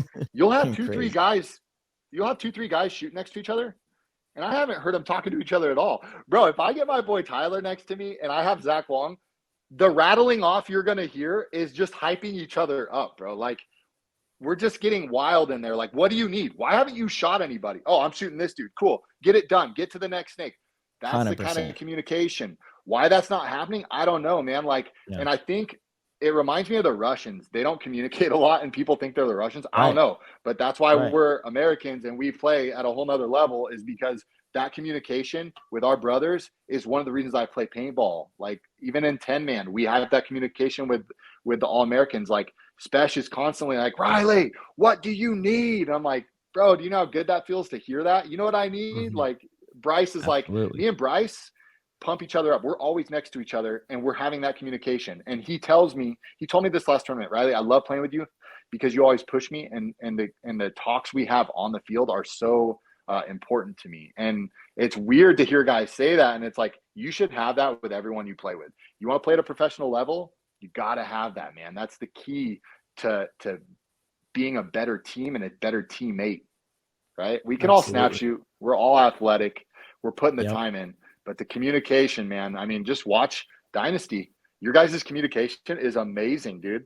Archie is one of the best communicators I've heard. Like, I'll just put that there. I don't know the guy that well. That dude is always screaming about something. Marcelo, you're one of the best communicators I've ever heard. You're always yelling about something, but it's how you can help people around you. Tyler, same with you, dude. That's right. Super, super loud, just over the top of bunkers. Like, anytime you see something, you're putting it out, like constant communication. So, dude, like, you want to be like these teams that are that good. It's not going to be easy. The bond you guys have and the communication you have is on a different level. And that's why Impact is so good as well. Like I said, that short with Dalton and Brandon is the perfect example. I just saw that, I think, yesterday, and I was like, that's cool, man. That's what paintball is. Like, that should be normal.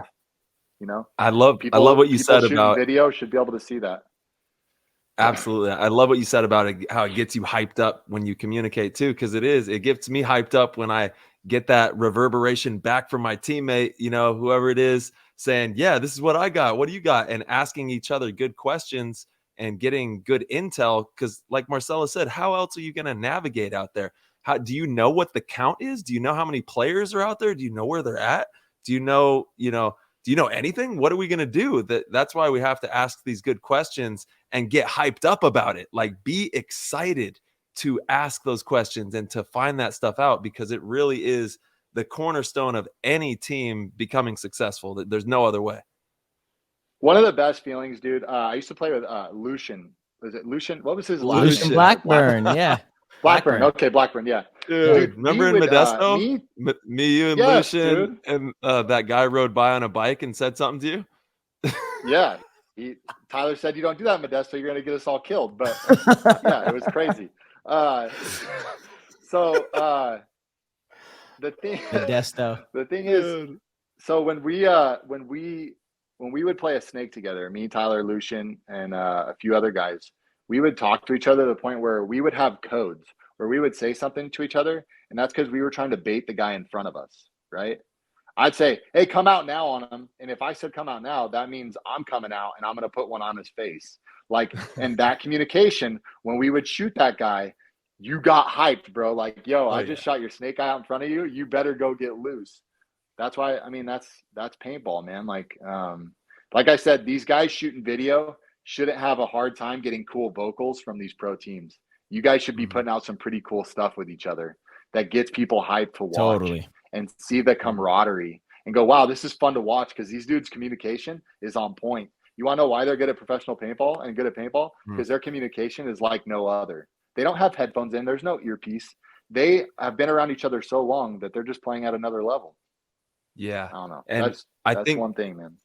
You're right, Riles. Moving into the future, you know, whether it's 5-10 years down the line, maybe next year, I don't know, but there has to be some type of incorporation of communication with the show that we present people to watch as well, because obviously we're watching the paintball game being played, but those comms, and it kind of would be, you know, not fair, I guess, to some of the teams if you could hear what they're talking about, because then you can kind of get a really good read on how to play them.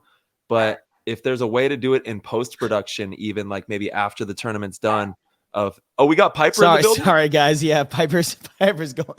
Let's go, baby. If we had a way to have the viewer really get a good idea of how we're navigating communication, I think that would be huge for viewers in like post-production as well. Piper.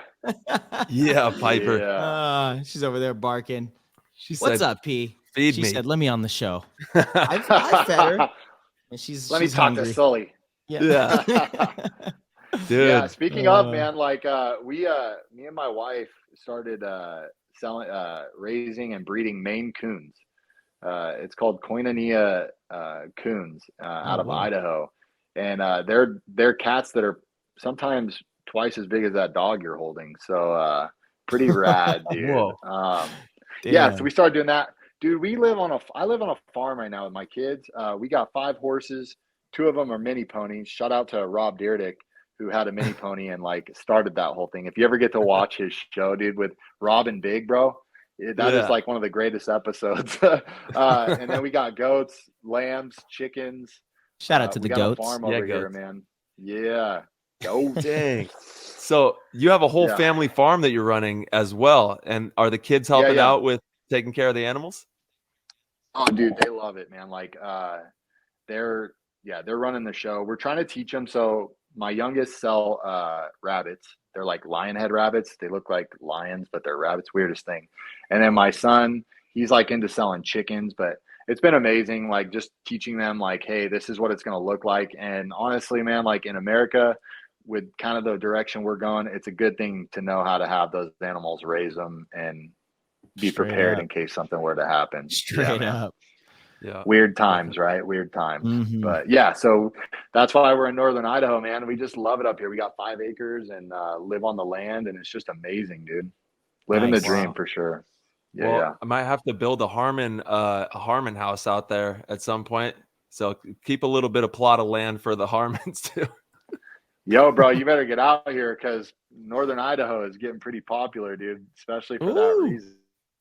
it's beautiful. Um, the it's insane, dude. Like it's nuts out here. We travel a lot, so that's one thing that's cool for you guys. You travel to the United States, you travel to other countries. When you find somewhere that's cool, man, you just know because you're like, Yeah. dude, I already traveled the world. This place is cool. Like you just know, you know You what I know, mean? for sure. That's kind of what happened with Idaho. I was like, how have I not been here before? I need to move here, like you know. So, but It is hey, beautiful. that's only for people with the right mindset of living off the land and doing the right Mhm. things. So, yeah, Yeah, it's definitely a lot of work too, like being able to take care of that yeah. farm. It's all hands helping, we need everybody. Oh yeah, dude. Oh yeah, all hands on deck, dude, for sure. It's Yeah. crazy. But And it's going to provide me the opportunity to play paintball up here and on my land and stuff, and so that's been helpful. But yeah, you got to get a little snapshot Sully alley going on with like a couple bunkers. oh Get yeah, some dude. Oh yeah, I'm on it. I'm on it for sure. For Riles, sure. I saw this post on Instagram that said working in Oakland is the equivalent of working 18 years. Like working 3 years in Oakland is the equivalent of working 18 years somewhere else in our country. Is that true? Yeah, dude. I will tell you this. So real quick, I'm on FTO where you're training, and I'm with a dude who's going to train me as a police officer. We're driving around. I'm in Richmond. All the houses are boarded up. I'm like, what's going on, man? This is crazy. He's like, yeah, it is crazy. I go, hey, how many times you been shot at? He's like, what do you mean? I'm like, just cruising, like just driving my patrol car. Yeah, 5 times. 5 times you've been shot at just for driving your patrol car. Yeah. So then I'm like, whoa. Then I go to stop a car. He's like, don't stop that car. That dude's wanted for murder. We're going to go on to the next one. Anyways, things like that happen 24 Mm. 7.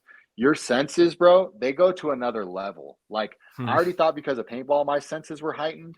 When I'm constantly thinking I'm going to get shot in my back for wearing a uniform, my senses are peaking, bro. I can smell things I've never smelled. I can see things I've never seen. Mm. Um, Jeez. that is crazy. So, and dude, I got so much love for police officers in general, let alone police officers in Oakland and these real tough places where there's gangs and there is straight up people that they get accolades for killing you, for killing a cop because he's wearing a uniform and he will put his life on the line for that same gang member that's going to kill him, as well as the mom and kid that are in their house, Mm. fleeing from something. Um, the love I have for those guys, man, not just being a cop, but now understanding what they go through on a daily basis. Bro, like no one knows I'm a cop when I take off that uniform because of the way I dress, the way I talk. That's one thing I'm blessed with. I became a police officer at a late age, so it allowed me the opportunity to understand people and to realize we all make mistakes. No one's perfect, and it ain't black Mm. and white. Um, but it's just crazy when I put on that uniform how many people hate me and they don't realize like if Yeah. I wasn't wearing this, dude, we'd have a good conversation, just a Yeah. normal conversation. Well, And we so that's love been you, and interesting. I'm glad that you're in Idaho and you are the sheriff's department out there. And I think that it's been going really well. It's what a tremendous group of people out there that took you under their wing and you were at one of your lowest moments in your life and have supported you and your family. And now, that is your family that you're going to be with for a long time out there in Idaho. Yeah, shout out, and that's out of Spokane County Sheriff's Office. Those guys, it's crazy. It's another brotherhood, man. Like, I'll tell you, like, if you're playing paintball and maybe you're interested in going into a career, go on a ride along with a police officer, man. Like it's just see what they do. Even if you're not interested, see what they do on a daily basis. And that's one thing I love about it is it's constantly new, it's constantly changing, and I get to help people every single day, man. I find people Yeah. at their lowest point. I get to share the gospel with them. And they share things with me that they won't share with anyone else because why not, right? I'm just a dude taking them to jail for something they did, and they get to be straight up with me, and I get to be straight up with them, and we have really good conversations. It's such a rewarding career, and God has put me there for that purpose. So it's been amazing. You know, I like outside of paintball, I was blessed with this, and my wife pushed me to do it, and it's just been amazing. So yeah, you're right about that Oakland thing though, bro. It's crazy. It's crazy.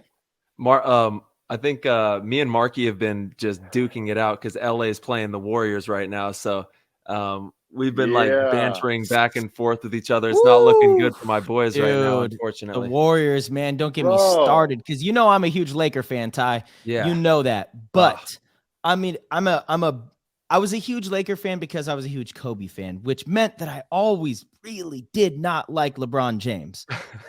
So when the Lakers picked up LeBron, it was bittersweet. And it's like, damn, okay. So I still love like D'Angelo Russell, AD. I'm stoked on a lot of the other Lakers, Austin Reeves. So I can root for the Lakers in the postseason. But then it was like, okay, Lakers are playing the Warriors, and Steph Curry is my favorite player in the NBA. I'm like, I think I got to root for the Warriors. And this was a huge legacy series for both LeBron and Steph. Yep. Both LeBron and Steph, huge legacy series. If either one of them win and go on to win their 5th title, it's a big one. And I wanted Steph to do it, and I'm not. Steph choked. Steph choked last night. He played great, had a triple-double, but when it mattered the most, he missed 2 shots that he makes those. Though they weren't bad shots. Like, he got the look he wanted. Jordan Poole has played awful. Klay Thompson, under 2 minutes, down 1, put up a prayer of a 3, which is terrible. But ultimately, you can really like put things under a microscope in the last 15 seconds of a game, obviously. And Steph got the looks that he wanted, and he couldn't make them. That hurts. So if they don't come back, if they can't win this series, it's a pretty big stain on Steph's legacy, in my opinion. You know, as far as, and I only say a stain because I'm saying he could be on the Mount Rushmore. You know, and so maybe he's not that. Maybe he's top 10 of all time, you know, which is that a bad career? No, it's an amazing career. But it's like, man, this one was so big, and I was rooting for Steph. It's kind of a bummer. Yeah. Jeez, they got a big game coming up. They sure do. And they'll probably win this one. They'll probably win this one at home. But are you gonna then go win in LA and then come back and win at home again? Maybe. It's been done before, but brutal, dude. Brutal. Have you been watching, Ross? Yeah, man. Well, I don't. So I just like watch the highlights and stuff because NBA, all that stuff got way too political for me. But I'm like a fly on the wall, man. I still pay attention. I still watch highlights. Yeah, dude. It's. I would agree with you guys. Super disappointing. I said Golden State in 4. So. I'm Holy really shit, bro. You're biased. Yeah. Well, no, it's not that. I really do think Golden State's that good when they're playing good basketball. You must have been watching highlight clips from 2016. That could be. Or I just followed the Lakers and noticed LeBron cries like every single game, and then it affects his team, then every game. Like, dude, his mentality. That's another good point, man. If LeBron's being a crybaby and playing like Dookie, his team plays like Dookie. Yes. But when he gets mad, don't make LeBron James mad either, bro. Like, come on. Like, people call him out, and then he's like, he plays differently because he now wants to get back at that dude, and now your team just lost because you talked down to LeBron James. But yeah, so I figured as a team, Golden State was better. Obviously, they have LeBron, but Lakers have LeBron. I'm definitely surprised. The Lakers got really strong at the deadline. They made some great trades. They picked up some players, and their defense has been phenomenal. For sure. It's unbelievable. They have the best record in the West since the deadline. Yeah, they stepped up when it counts, right? So yeah, that too. That too. All right, I'm gonna dive into some Discord questions. We got Did It Hurt Paintball? Shout out to Paul one time. Let's go NorCal Paintball. What do you think can be done more for younger players to respect our great sport more than they do? Respect our great sport more than they do. So from what I've seen is like maybe have a heart of gratitude to these guys who are older and playing. I understand you want to beat them, but have some respect for them, and kind of like what Marcella was saying, like, we helped grow the sport to where it is. Treat people like that. The only reason you're playing the way you're playing is because we got it there as a group, and we're excited for the next generation to come. but you guys got to show us that you want it just as bad as us, if not more, to keep paintball going. Like I said, paintball's a different sport. In order for it to keep excelling, that's going to be up to the next generation.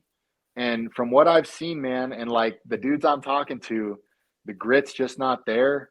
As far as like I said, I got to get up early. Like, so what, bro? Like, you should be excited to go play paintball, you know? But just give the respect to the guys, the older guys who are still winning and doing well. Don't go, these old dudes are getting lucky. I've heard so much crazy stuff, and I'm like, no, dude, they're really good at paintball. Like, learn from them, grow from them. And that's just the generation coming up. There's no respect for the elders, man. And I had that growing up. Like, you respect your elders. And I just don't see that these days. So that would be my biggest thing. Have respect for those guys, reach out to them, learn from them, and then try to push it above and beyond if we want the sport to continue going, you know? Yeah. Be the next player, man, that, like, you know, I don't want to see on the other side of the field. How about that? Be the next player that Marcel is like, hey, look out for this dude. He's nasty. Be the next player where Tyler's like, all right, it's me and you, baby. Like, be that guy. You know, that's who I wanted to be. That's who Tyler wanted to be. That's who Marcelo wanted to be. Love that. 100%, brother.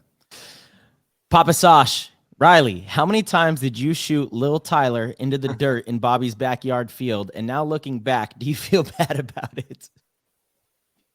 What? Ty, did I ever shoot you in the dirt? Maybe. I don't know. Maybe. Yeah, maybe if you got pissed off one time. Nah, I don't feel bad about it. Tyler was a little crap talker, dude. Hey, they played the video. Tyler looks like a little angel.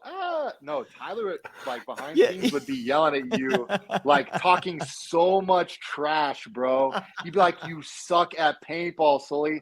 That's why you got snapped by the #1 stunner. Like, he would say anything to get him. And then the video would turn and it would only show me shooting him. And then I'm like, whoa, bro. Like, no, I don't feel bad about it. Not even a little, dude. I don't even feel bad about it a little. I love Tyler. He knows I love him. Love you too, dude. And you know I shot you into the dirt too, Papa. It was going down out there. He did. But they would only show me shooting you because you were the kid and make it look bad. Like, this big dude just shooting on this little kid. I'm like, wait, you guys missed the whole first part of the video, bro. Yeah. We had some fun times, man. Timeless memories that I seriously cherish and I will cherish for my entire life. Shout out to the whole Oakland Assassins family.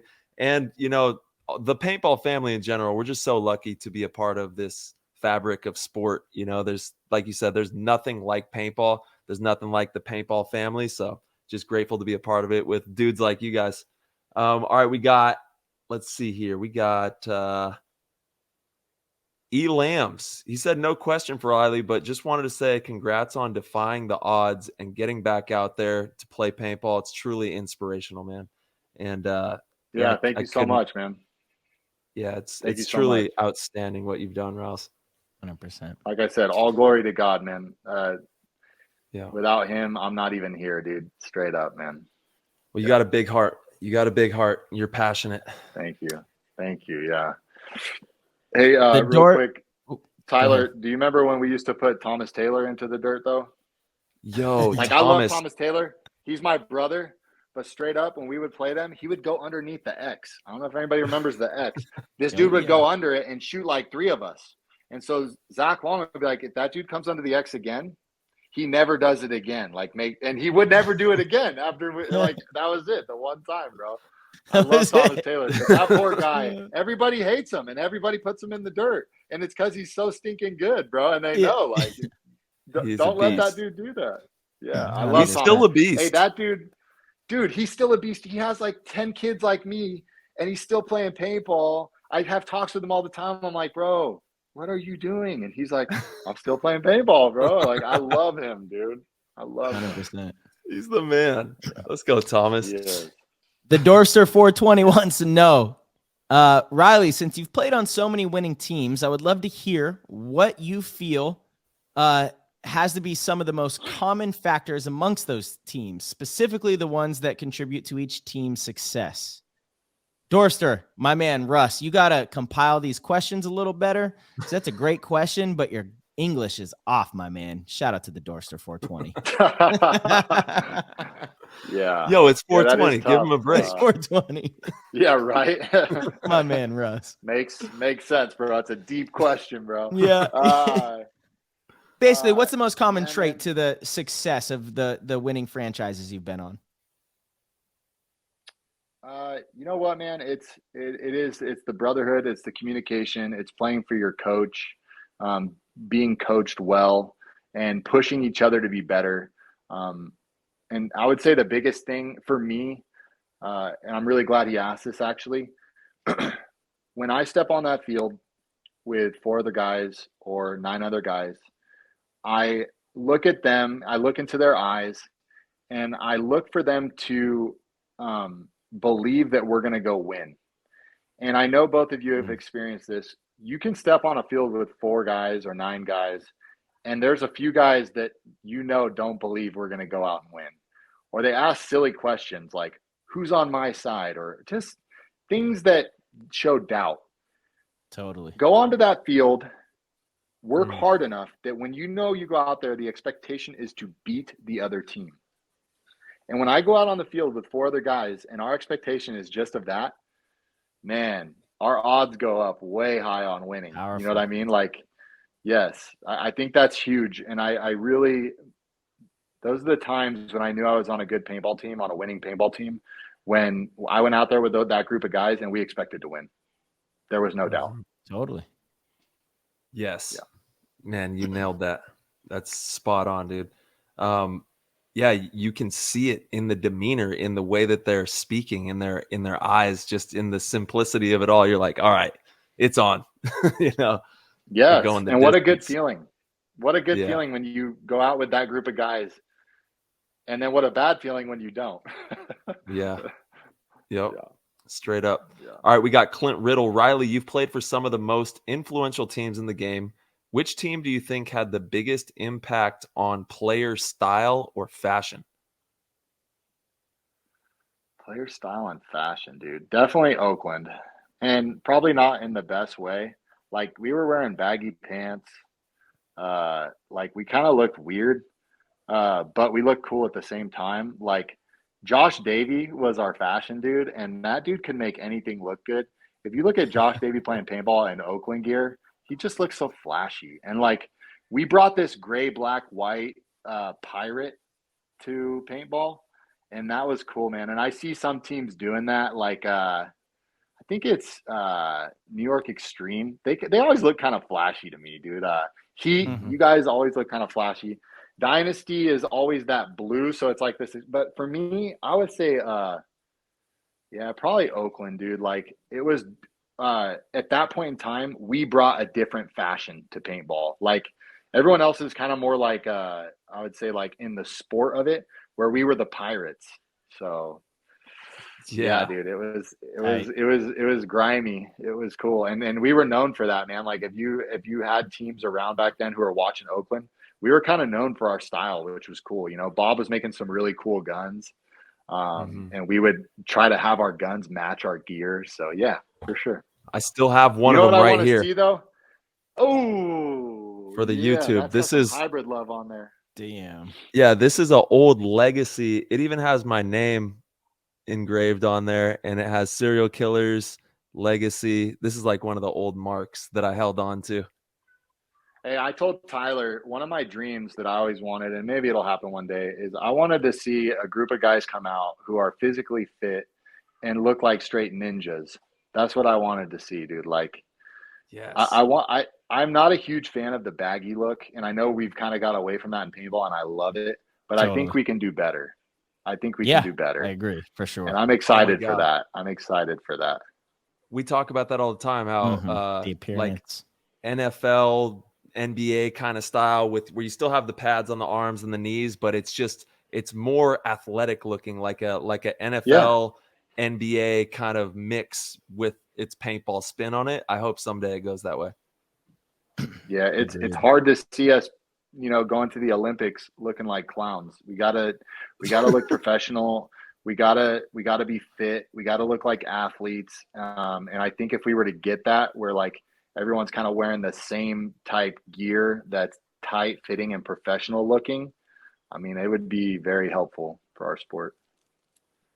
I agree. Yeah, I think it would kind of change things for sure. Like maybe some thin neoprene onesies almost that are just really streamlined, you know, and so there's not like this bagginess, you know, it's just all very clean, almost like a fencing appearance, you know, like fencing looks dope. And so you could almost have these like futuristic space type looking, you know, outfits for paintball. I think it could be badass. Damn. That's what I've been saying for a long time, man. And like the big thing for me would be the mask, getting something where you can see someone's full face but still have headgear. Because like faces are so important, right? If I see your eyes, but if I see your face, it puts a face on the person while he's playing the sport. Very important.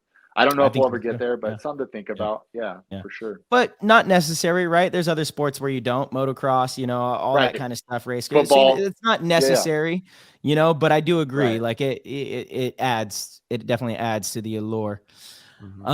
Riley, my last question from the Discord is from Rounder. Shout out to Jordan. He goes, Riley, how is it playing for Excessive and LTZ? Also, if both were in their prime, who wins against each other? Man, that's tough. So LTZ, like I said, I got to play one event with them, and it was amazing. I can't even put words on that because we were just getting started on our legacy, and then a giant freaking bump in the road came, and so we just never know where that will go. I got to play with Bobby Aviles on that team. Yeah. What a dude to play with, dude. That guy. Shout out to him. I love that dude. I'm gonna miss him. I know we all are. And so got to play with him, and what a cool dude to play with, Mike Paxson. So the LTZ thing, I don't know, man. That was just really cool. Bart ran it. I love Bart. He did a great job, but he got too busy, couldn't do it anymore, and that was that. Excessive. Rich Telford and Junior Brown. They poured their heart into that team, as well as Gina. And they were amazing people. They brought up all these kids, like local kids, and they got really good at paintball, and they used us to help do that. And so I had the Bornsteins come on with me, Jason, and Corey. Those guys are so much fun, dude. Like, I don't know if you guys have had them on your show. Have you guys had them on your show yet? No, they were supposed to come on. They were supposed to come on like a month ago, Bro, and they canceled last minute. I'm pissed. Oh, hell no. You got to get both of them at the same time. Totally. They are together. They are just so much fun. But yeah, I got to play with those dudes. They're the best. I got to play with those dudes, and we won some tournaments. And playing with them, playing with that Excessive group, once again, we played with guys that weren't the all-star superstars, right? We weren't making the big bucks, but we came out and beat everybody multiple times. I actually lost to Marcelo Margot in a 1v1 in Vegas, which I'll never forget, for first place. Me neither. It was actually, it was 3 versus 3. It came down to a one-on-one with me and Marcelo. He beat me. That hurt, dude. That was tough. And he did a great job. He had a great shot on me. But that was a year where we did really well. We actually won the series that year, and we won a couple tournaments. And like I said, we came up from not a lot of stars, but we grinded hard, dude. And Rich Telford and Junior Brown put that whole thing together. So I would say Excessive, man, for sure. My heart goes with those guys. Thomas Taylor. You gotta, yeah, it's got to be Excessive. By far. Yeah. But it is sad that I'll never know what could have happened with LTZ. True. For sure. And Riley, just to touch back on that one-on-one, my respect for you, especially as a gunfighter at that time, was so high that it was, to this day, it's one of my greatest accomplishments in a tournament setting, right? Because obviously the moment's bigger than ever. It's the world championship of the NPPL. It's finals, overtime, and then to have that against you, it's always been something that I hang on my mantle as well, out of just tons of respect for you. That's so cool, man. Yeah, thank you so much. So that was cool, man. That was fun. I made a mistake there, and I'll share that with everybody. So like you said, I felt pretty confident in my snap shooting ability and my one-on-one. I knew where you were, you knew where I was, and I was like, we're about to get it. I had broke paint midway through that match. but I had shot most of it out. But my balls were still not very accurate. I should have gathered myself mentally and said, look, I know who I'm playing right now. He's very good. You shouldn't play him with broken paint in your barrel. But I was so confident. I was like, no, I'm snapping this dude. Wow, wow, wow. We start going. You clip my loader. I'm like, what an idiot, dude. Like, you just played against one of the best dudes in paintball with broken paint in your barrel. And not to take anything away from you, it was a great shot. It was a great shot. And I'm really not trying to. It's been sabotaging people lately. I'm really not trying to do that, Marcelo. Don't get me wrong. It was an amazing shot. And who's to know if I would have shot you or not. But that was silly of me. That was not professional. I should have said, yo, let time expire. Let's go into another 3-on-3. You know, why put it for first place? Why put it on the line? If you're at a disadvantage in that, yeah, totally. Hey, but if I'm at a disadvantage, Marcelo Margot will put you in your place. Don't go at a disadvantage against that dude. That's the great thing about one-on-ones is you can choose when to and when not to engage, right? So like even when you're moving from bunker to bunker, if you get into like a spot that you don't feel comfortable in, don't over engage from there, reposition and then engage. You know, it's like 100%, like play these one-on-ones so stubbornly, you know, and I'm like, you don't need to move around a bunch. Find a spot that you really like and then make them move around trying to dig you out. And they're the ones that are uncomfortable, you know? Mm-hmm. Dude, that's the wisdom. That's the knowledge, bro. Totally. That's the knowledge. Totally. Yeah, 100%. Riley, you are such an inspiration still to me in my life. And I know to so many people out there. And thank you so much for taking the time to come on the show. And please be sure to give tons of love to your fam and everybody out there at the farm and all the animals. You know, I'm sure you got a whole platoon of animals out there. So is there anything else that you would like to leave the listeners with before we let you go? No, just thank you guys so much. What a blessing to be on this show and the time spent. And thank you to all the listeners who are listening and just hearing me. That's I really appreciate that. And like I said, I love the sport. I'm excited to see it continue growing. And in order for it to do that, it's going to take the next generation to keep pushing, man. Like, be excited to get out there, you know, and don't take anything for granted. It can all be taken away tomorrow. You never know what tomorrow will bring. I was a prime example of that. And what a blessing to still be able to get out there and play. So thank you so much to you guys. Hey, God bless. I love you guys, and keep doing what you're doing. We love you, bro. Thank you. Tyler, you better play with me too, bro. Oh, I'm there. Come play with me. I'm there. I'm trying to get this W, man. I need the Mantis. Go. It's going to be me, you, Sammy, Wildman. We're going to have some fun. The whole squad. We'll get it going. Riley, we're gonna have to have you back on, man. Now that you're in the game and watching, I actually really enjoyed your insight. Man. Yeah, so it'd be awesome to have you back on and just kind of regularly come in and talk about the game. Yeah, I'll continue watching, man. I love watching the game and seeing how it's transpiring. And congrats again on your win, Marcelo. Tyler, you got to step it up, bro. Yeah, right in line. We gotta go. We gotta get this guy out of here. I love you, Ty. Love both of you guys, man. Thank you so much again, Riley. And we'll talk to you soon. Thanks for having me. Love you, Rouse. Peace, brother. Thank you guys so much for tuning in. We hope you enjoyed the episode. If you did, as always, you could head over to ptgpaintball.com. Click the Patreon link in the top left corner. It's a little orange bar. And become a supporter of the show. If you do, you will get access to the Discord. The Discord is a private chat room with all sorts of amazing channels that'll help you learn, get better, stay up to date with breaking news, all sorts of really cool stuff. We also do amazing giveaways, and it's an amazing community that we've been building in there. Our audio and video are also on the website, so if you would like to just listen to the show, that is also support as well. We appreciate all of you guys, and as always, thank you guys so much. We will see you very soon.